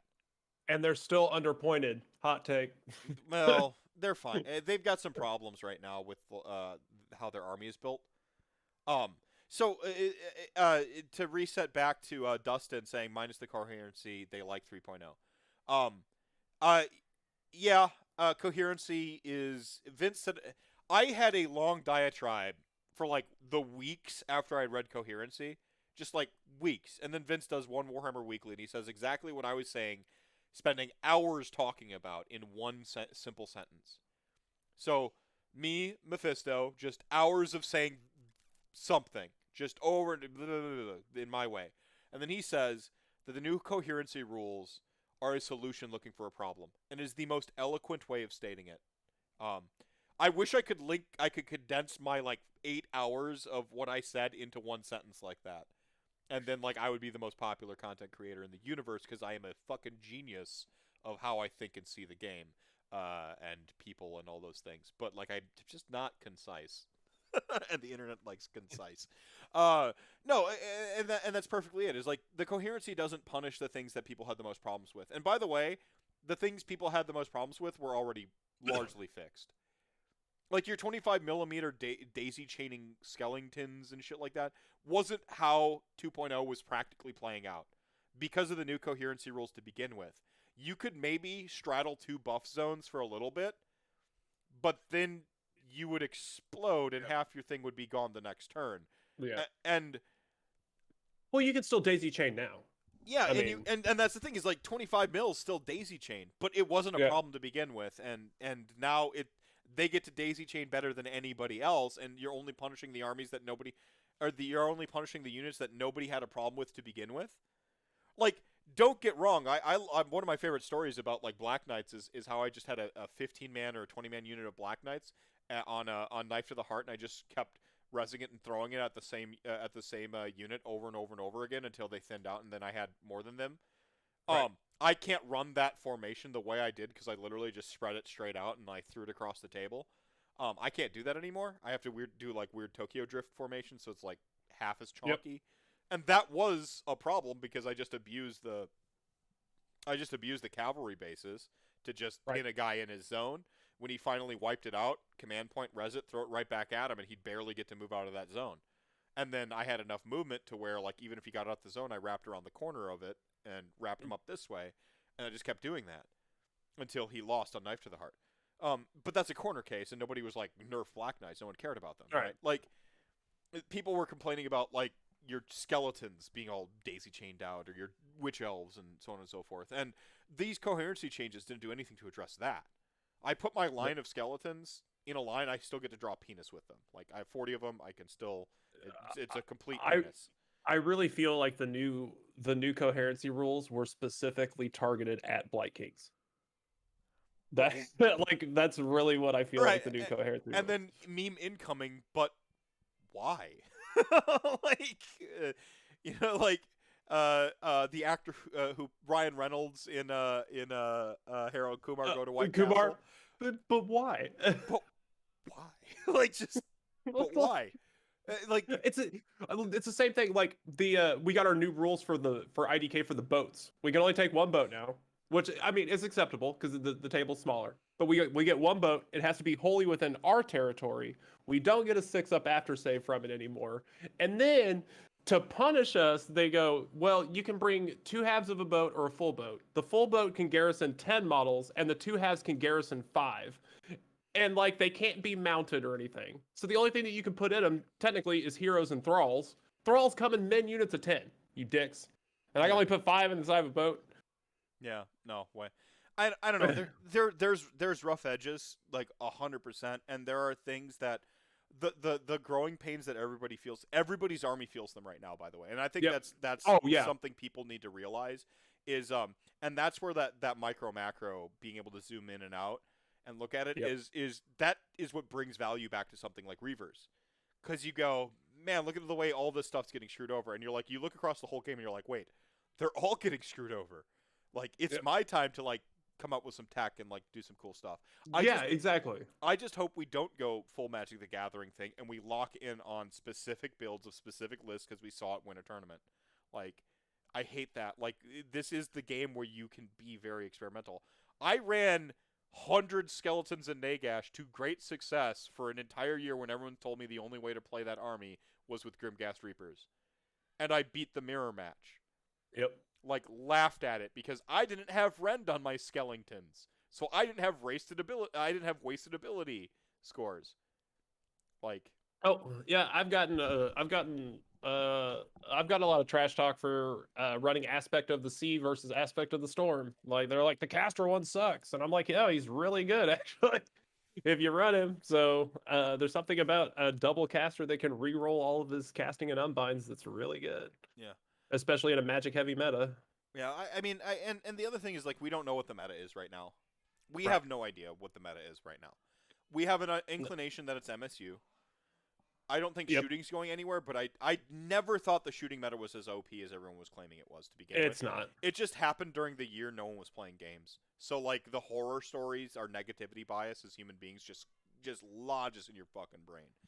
Yeah, like, Cannonball's got it right. Like, if you're playing an order army, it's kind of boring right now because, like, it's Go Trick. Like, you're playing Go Trick. Like, if you're playing an order army, it's Go Trick, and that drives me nuts because that's Magic the Gathering to me. Like, it's lazy meta. it's a lazy list building to me. Like, okay, I'll just add this guy and he does a I crap ton of damage. I don't Like, care. I don't care. I don't care. Meta list, like again, you have your fun your way. I'm gonna find a way to have mine. And if it right. becomes the Gotrek meta, Gotrek becomes a known commodity, and then I start scheming to beat him. It's fine. Well, that's why I said I think Quicksilver swords will be a lot more of a thing than what people think because it ignores the ward saves. You still So just drown him in bodies, though. Like, yeah, oh, yeah, or and that's what I'm saying. Like, even I'm pretty sure even that 20 blocker Reavers pumped up could probably kill him on the charge. like, like. I mean, they're not going to kill him on the charge. He's very resilient, and he's going to heal himself a bunch. But like, well, that's how you but that's how you kill Gotrek is death by 1,000 cuts, right? yes, Like, yeah, exactly. Yeah. Comrade Gotrek is legit though, and I've been a big stan for Gotrek in a while. I would like to think that this whole edition was written for Gotrek, because see the table got smaller, which means he basically gained 12 inches of movement. Yep. Yeah, he's super scary. Like I got a buddy right now that's running double turtle and Gotrek. That's terrifying. Like, Amazing. I love it. Yeah, but just resetting real quick on the Blight King being targeted with coherency. Again, solution looking for a problem. Why would you solve the problem with Blight Kings with coherency when you can throttle other levers? And we are pretty much confirmed they're getting a new book. Like, conceivably, they're getting a new book in this next year. Yeah. So, like, you can't tell me you wrote your entire general rules of the entire new edition that we're all stuck with for 3 years. Well, I'm just trying. Like, I'm cycling every unit in my head, trying to figure out what other unit they could be specifically targeting that was a problem on a base that was bigger than a 32 mil or than a 25 mil. There wasn't. That were other than Blight Kings. But because none of those units are problems. Not because their base size and their coherency, like that was never the problem with those. I think it's a 1-2 punch combination of like reinforcing the MSU meta. Because people are looking at coherency, and if we had want actually games to go faster. If we had straight gotten the 40k rule, because they got 2 inches and we got 1, is like a big difference. If we had straight gotten their 2-inch rule, I wouldn't have any of my complaints really. But like when you factor in how reinforcement points work and stuff like that, like units just aren't going to be as big anymore. Doing that to where the coherency is as much of a problem, to be quite honest.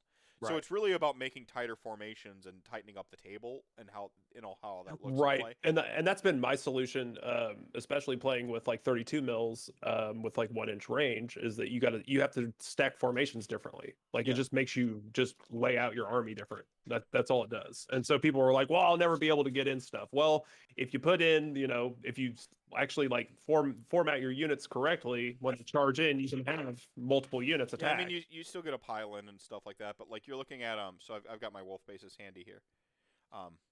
Like with the 32s, if you can imagine similarly, you do something like this to where you have a sort of like what looks like a chain link, and then these two become, and so you're starting to see some, like you're just deploying tighter, and that's the aim, is to tighten up the deployments and to tighten up the units and. Fine, and it's to make games go faster. Right, what they're trying to do is make games go faster. Right, and they've added models. And... Yeah, they've added in a bunch of decisions to the game, which makes the game take longer. But they've also removed things that make the game take longer. Rerolls, just literally double the amount of time that whatever you just did took. Yes. So rerolls are being stripped away. Deployments, like getting tightened up. Pile in, thank God, got rewritten the way I wanted it basically from the beginning. So thank you finally. Everyone's heard my joke about the pool cue and the snifter brandy. That's how I want to play my pile in. I should be able to just push my drink, my drink while I push them all forward. With a little general pool cue thing where you push your troops on the map. I should have to measure from one model and be like, he was technically that moon was technically. Nope. Yeah. Just straightforward. Yeah. So I mean, there's Dustin with a Twitch Prime. Thank you so much for 4 years of support, and Bucket Ninja. Bucket's coming out of retirement with 7 years of support. Thank you so much for that tier 1 sub. And Snitbag. Thank you so much. 9 years of support. Yeah. So, I mean, I mean, again, like, I really do like where 3.0 is going, like, holistically. There Me are too. Me too. some I feel like things it's better. we can gripe. I have my gripes. Like, I can't justify what, like, certain aspects of I put them in the bubble. I could talk about them. I can't justify what certain aspects of my army, some of the armies I play, and Slanesh. I just, it puzzles, like, Right. even if it's the summoning game and they're like the summoning. I mean, because you can still churn out 30 daemonettes a turn, which Yep. is a problem for how the Yes. game is played right now. So even like, so you're churning out 30 daemonettes a turn, and like that army can do some stuff. Like, it's gonna just Yep. have armies that can't, as like a litmus test gatekeeper. Like, you're just gonna, but the thing is, like, Slanesh players would way rather have a more interesting looking, like, little Neapolitan force of all these sweet ass new sculpts on the table to begin with, and like Yes. way less summoning.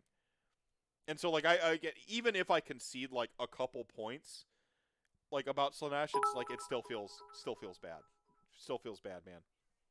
So, I don't. Sorry, the conversion rate of subscriptions is years. Thank you very much. This is a joke that predates me doing AOS content. Uh, and lockdown only made it even funnier. So I just, it's locked in now. It's never going anywhere. It's always years. um, Although I did stop saying years of friendship because the parasocial vibes of it was like making me start to cringe once I started realizing it was like paying for friendship. I'm like, I can't keep saying that. That's weird. But, like, friendship is like funny as a concept, or like, like friendship and magic, right? Like, so it was like funny, and then I'm like, oh, that's really weird. When I'm like, hey, thanks for subscribing to me for 7 months of friendship, and I'm like, I can't do that anymore. That's just weird. Hype train. There you go. Thank you for all the biddies buckets. Hedonites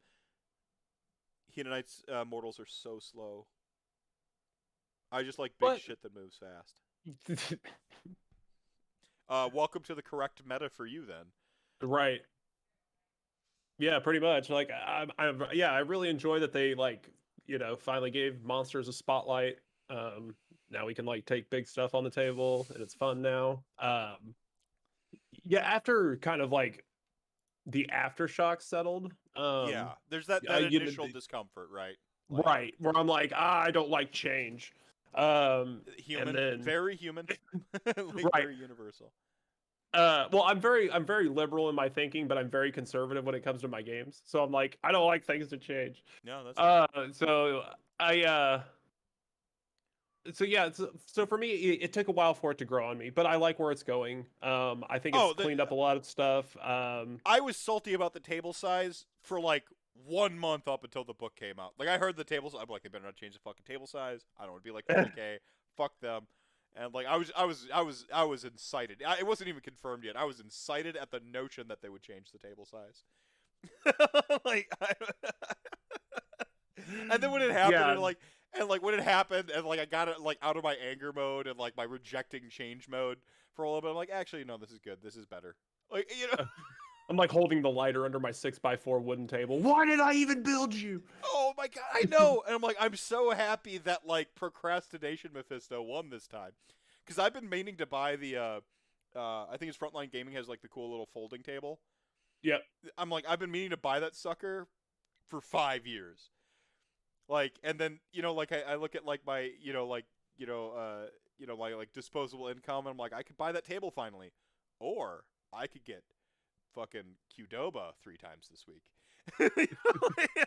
What I started doing was actually taking Magic the Gathering play mats and then using them to cover up the sides. So then you just got a spot to like put your models, your dice, like your all beer, your beer. yeah, your beer. Yep. Yeah.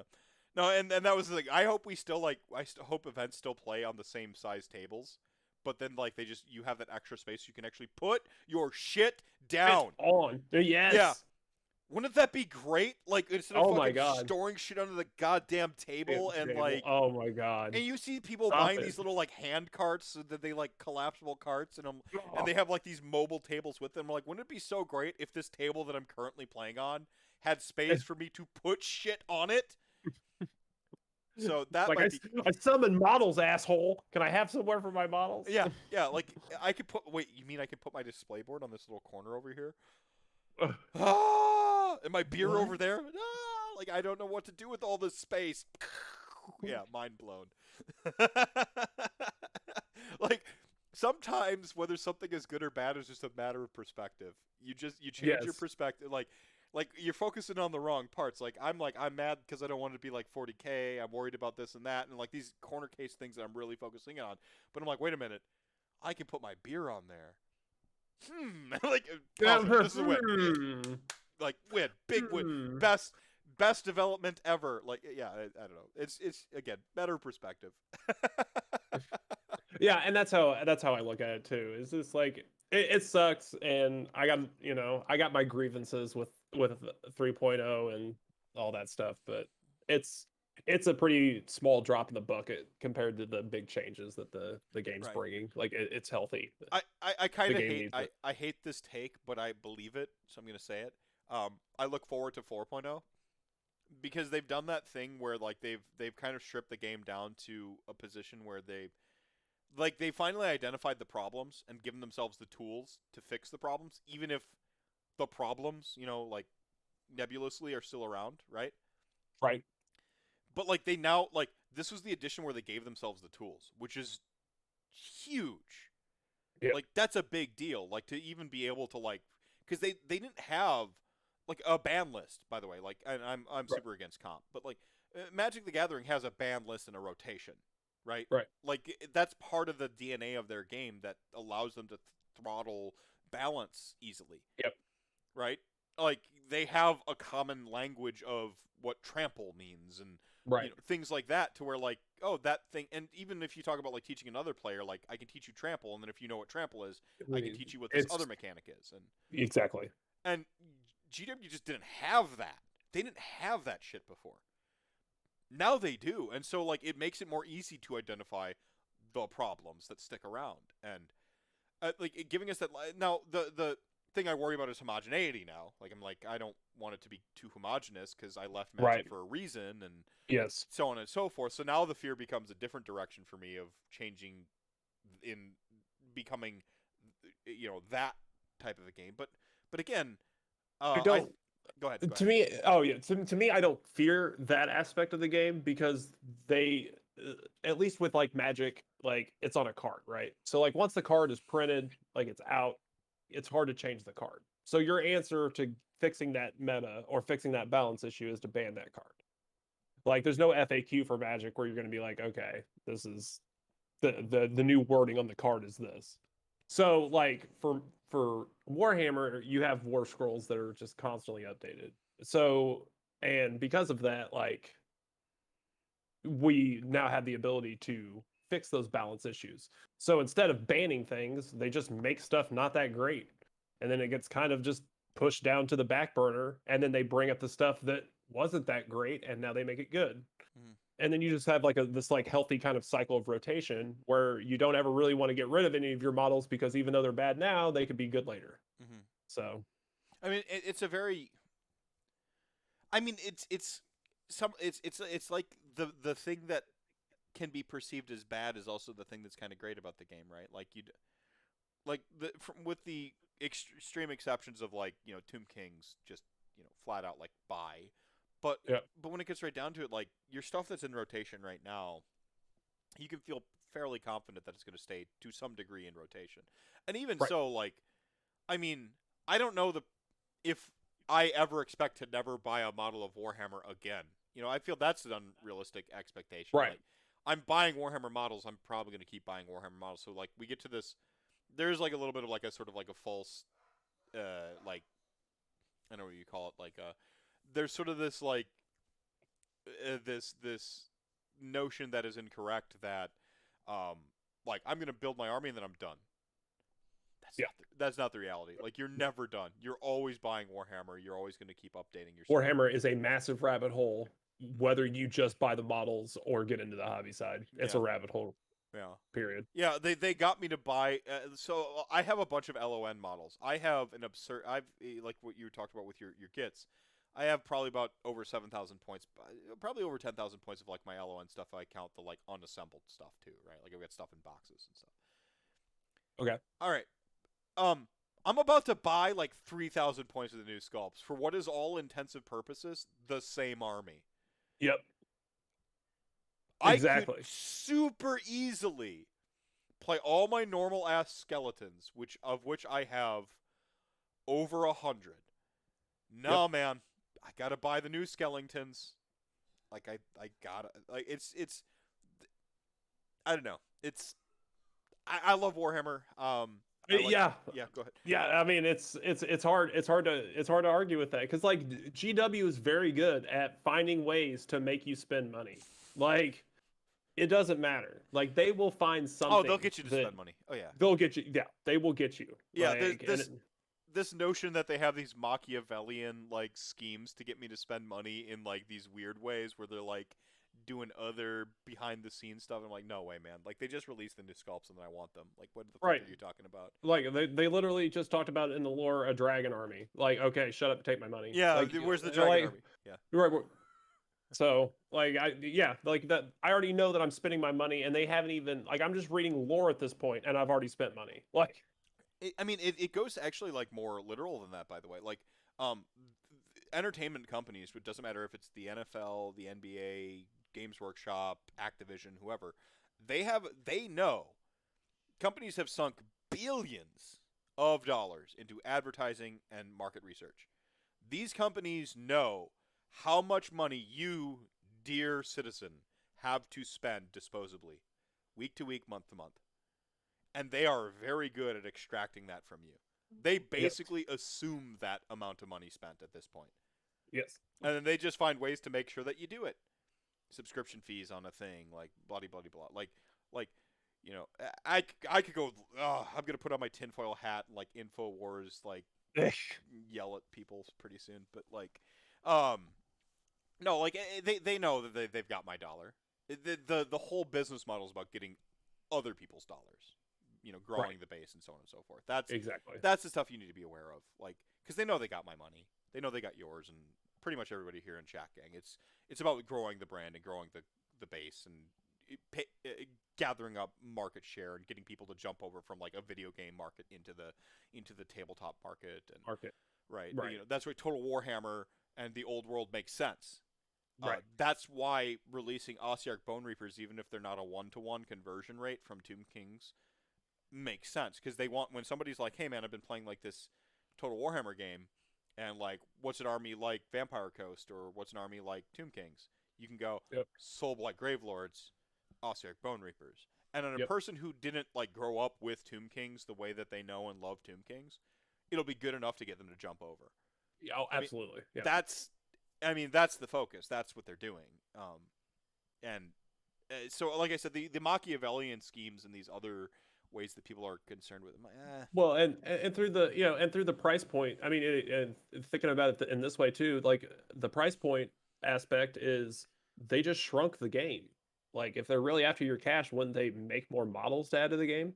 Like no, the but they did jack the prices up. So they did jack they jacked the prices up, getting ready for the fact that they shrunk the game. right, but I mean, they you look shrunk at the Mega Gargants, like they're like, no, you're still going to spend $800 on this army. like, but your initial investment is a little bit lower than it used to be. Also, and because I'm a Um, dirty leftist, DIY baby, let's go. you Like convert, fight the power. No, go on. know, Sorry. no, 100%. um, that's But that's yeah, why like in one side of my mouth I'm talking about like how I have 100 skeletons that I could just easily play with. DIY, fight the power, rah rah rah. And then on the other hand, I'm like, yeah, I'm gonna buy like fucking 80 of the new skeletons because right, I'm a like, monster. right, Do what like I say, not what I do. Do what I say, not what I do. I'm in the loop. I'm complicit. I I'm part of the here problem. I'll show you part of mine. My insanity is that I will buy a whole army, I will paint it, I will sell it, and I will buy the same army again and repaint it. Mm. Like that, I just did that with spiders. Like So, those spiders I showed you, I sold those, and then I turned around and bought spiders well, again. like I So, remember being you got KO in like in a trade essentially, and like the oh yeah, models that you traded for, I'm like, I love those models. That was like yep. one of my first like inception moments of meeting Professor Eggsavier, one of the greatest puns ever. Um, like was that? I'm like, you sold to me it was like you sold your identity. You know, Yep. like I'm like, and they're like, oh, it's fine, I got him again. I'm Yeah, yeah. like, Oh my god, yeah. That's fun. I got him again, but then I also have KO now. Like, Yep.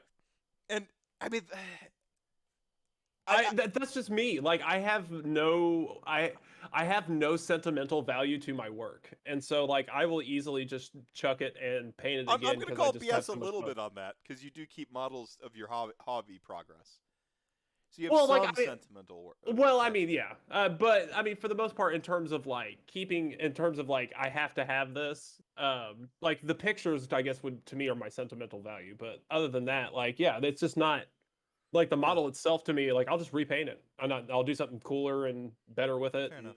Fair enough. Fair enough. I see where you're going there.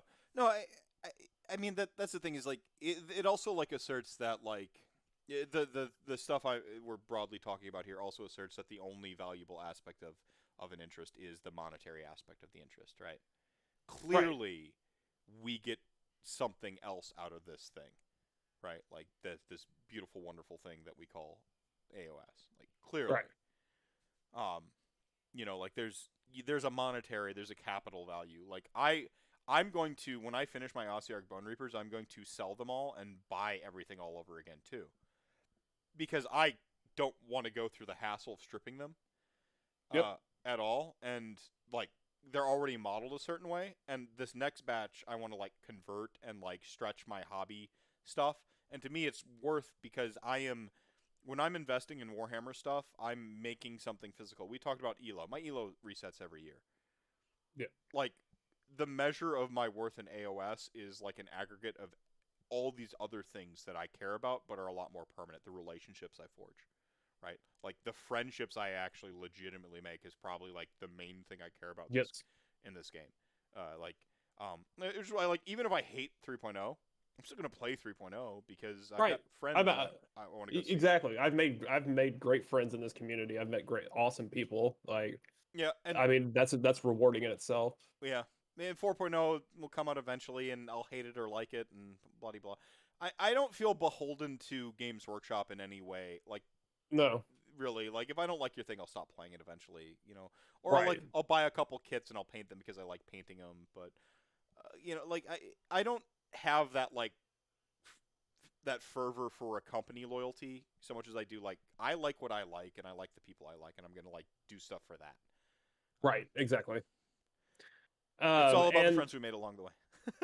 it is like going to curtailing back to earlier. It's about the journey, right? It's all about the journey. It is. It is. And but like for me, what I found is that if you just like the stuff was trading my spiders for KO, and then I traded Yeah, my jaw dropped when I found that out because your y- spoders were.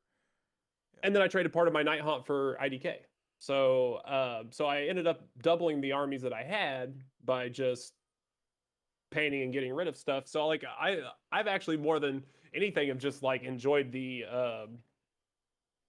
uh the the the internal marketplace of the community and just being like, guys are just like, yeah, I'll trade you for this, I'll trade you for that, and then you just swap it and get what you want, and then I pick it up, and then I got a new RV that I want, Well, and now there's I'm buying the old stuff, a little and bit of a sunk cost fallacy too, where like if you haven't played this army for like 6 years, what's the true value of it, right? Like if exactly. the value of it's what someone else is willing to give you. Yeah, no, it's cool. Right on. I'm going to go. I think we're going to switch into the sort of closeout final Yep. soapbox moment of the show. Anything you want to? Any summarizing thoughts on like hobby? Because we Yeah. used hobby as a vessel to deliver other conversations Yeah. tonight. Yeah. Um, My biggest thing is that, and it's gonna sound like the motivational uh Tony Robbins sort of thing. It it really is like just push yourself. Like if you ever second guess anything that you ever did in this hobby, Like, throw it to the wind and just try it. Like, don't be scared in this hobby. Like, don't be scared of ruining something. Don't be scared of spilling something. Don't be scared of screwing something up, because that's how you become better at something, and that's how inevitably you're going to grow in the hobby, is by doing it. Yeah, I saw a And great you quote earlier. Fail faster, right? Like find a way right, to right. fail faster. Go on. Exactly, because you can watch a million YouTube videos, but you're never going to do it until you actually execute it. Hmm. And that's always a big one for me, as just just like have that strive to just want to take yourself further, challenge yourself. Because I see a lot of people in the hobby, and it's not like one of those things where I look down on people that don't do it, because it's the pride that you put into it. If you have your army painted and it's not like commission top tier standard paint or whatever, but you're happy with the paint, then that's fine. Like, you did it, you're happy with it. But A to painted yeah, but army looks. A bad painted army looks better than an unpainted army. yes, yes, We, 100% of the time, every time. especially when you're talking about like we observe the game, like we are the RTS floating head over the map. We're not zoomed in on them usually. Like we're just out here. Right. So go on. Oh yeah, but yeah, I mean, it's just what, yeah, it's just yeah, just want to do better, the next time, and just like Mhm. keep researching and keep like adding new steps on, try new things. I got a lot of friends that, there's like, you add another step on or something, there's like, nah, I don't want to do that. And it's just like, it's just an extra 5 seconds, 10 seconds, maybe a minute of your time, to do something Yeah. extra on it. And it really does. It takes things a long way. It really does. And Yeah, dry um brushing is like cheating, by the way. It really. yeah, dry brushing is cheating. I do it all the time. It's Yeah, great. learn to dry Um, brush. Don't be afraid. Just go yeah, with don't be it. afraid. It's Just it's do it. therapeutic too. Like you get like you even get to feel like catharsis in fucking up a brush on purpose, right? Like It's being one of right. your You janky bad. stupid, stupid fucking. Yeah you just pound on the model with the brush. It's great. But yeah, but like that kind of stuff is like, it's just super shortcutty ways that you can like really like bring models to life. But like, yeah, just look into like the other aspects of the hobby other than just painting the model. Yeah. Like, they don't require a lot of time, they don't require a lot of expertise, Oh, and you can do a lot of really cool stuff with your models by just taking a little bit of time to learn something different. right on, right on. So Digital soapbox moment. Anything you want to put on blast? Shout out to that is any final like rant you got to get off your chest related to or uh unrelated to Warhammer? unrelated to or unrelated to Warhammer. I better not see a bunch of damn go tricks. All of you do better at your list building. I better not see a bunch of damn go tricks in the meta. That's my soapbox. Oh, brilliant. Love it. Anything you want to shout out or put on blast?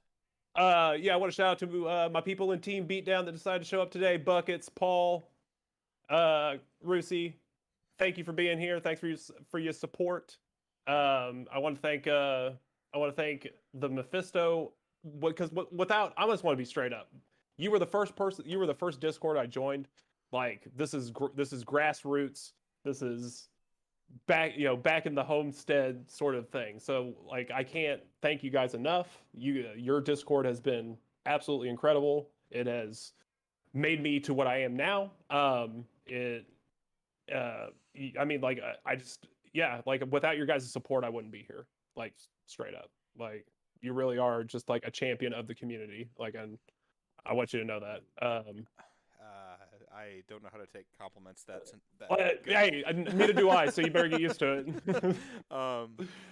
No, I appreciate that. No, it's I'm a figurehead, man. I don't mean it as like dismissively as like some like I'm a figurehead, No, I know I've done stuff, but I can't figure out what I have done that I have just like luck sacked, to use a MTG term, to have like just luck sacked my way to just top deck like heat, like just this great community that's like surrounded me. I don't know what the fuck I've done. I don't consider myself particularly like awesome at any of these things that I'm just but I'm But you're doing positive things for the community, and that's what's huge. I just make Like, fun you're of Games making a difference. Workshop a little bit. Like I'm told that makes me bad at community. The Games Workshop, that makes you bad. All right. No, no, this Discord server, like I hear about like Discord drama and I'm like, huh? Like we have like our spats, but like we do this thing where we let people actually like talk through the spat a little bit, Right. you know? And I think that helps because if I say like, "Hey, stop fighting." You're going to Right. hold that energy, right? Right. And you're just going to take that energy elsewhere, or you're going to hold that resentment against the person you had the spat with. And so we do this thing where like I just try to make a safe space, like where you like recognize that people's emotional reaction is a valid reaction, right? Like you feel what you can't fucking help your feelings. What you can Right. help from there is that second step brain function, the remorse you feel after you were kind of a shitbag, or like I live that life. I'm the person who's like just kind of always fucking things up on accident and trying to deal with my consequences. So no, I don't know. The Discord's great, in spite of me. Like I said, you've done I've done amazing something. stuff I don't know for what a I've lot done, of people, but but you're doing good things, so keep it up. yeah, I'll keep going. I always understood it as go trek. I go got trek. I go with the Got trek, go trek. I don't potato. yeah. We already talked about how the English language is fucked because Right. it is an imperialist. It invades other languages and it consumes them and takes their rules too. I'm gonna take this word and I'm gonna make it this. Yeah, canoe. Yeah, it's canoe now. Like whatever, man. Tennis. Yeah, fuck to knee. Fuck to knee. It's tennis now. I love the English language. It's fantastic. All right, chat gang. All I want to do is shout out to y'all. You are the show within the show. You're the reason we do this thing. Thank you so much for watching tonight. I hope you had a fun time meandering through our great journey that covered, hobby and history and video games. I hope you had a blast. More like got wrecked. Yeah. Oh, I will kill a Gotrek with a hand to dust this year. That means Oh yeah, that means is bucket list. the buckets list. Yeah, that means I gotta sneak through the one more because he reduces the death effect to one mortal wound, and then he has to fail his ward save. So I need to get him to one wound and then hand to dust him, and then he needs to fail the ward save. But I'm doing it. I gotta collect a Gotrek with my hand to dust. Like I've got a necklace of all the models. I actually have the models on it, like my fucking like Flavor Flav chain. Every model I've ever killed with hand to dust is on it. It's a fantastic. Yeah, don't have this. That would be the most expensive necklace.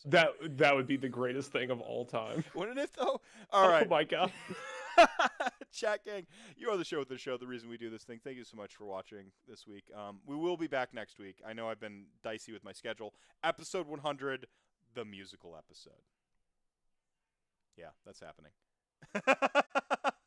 All right, good night, everybody. It's not a musical episode. I'm lying to you. That was a lie. Good night, everybody. I'll catch you later.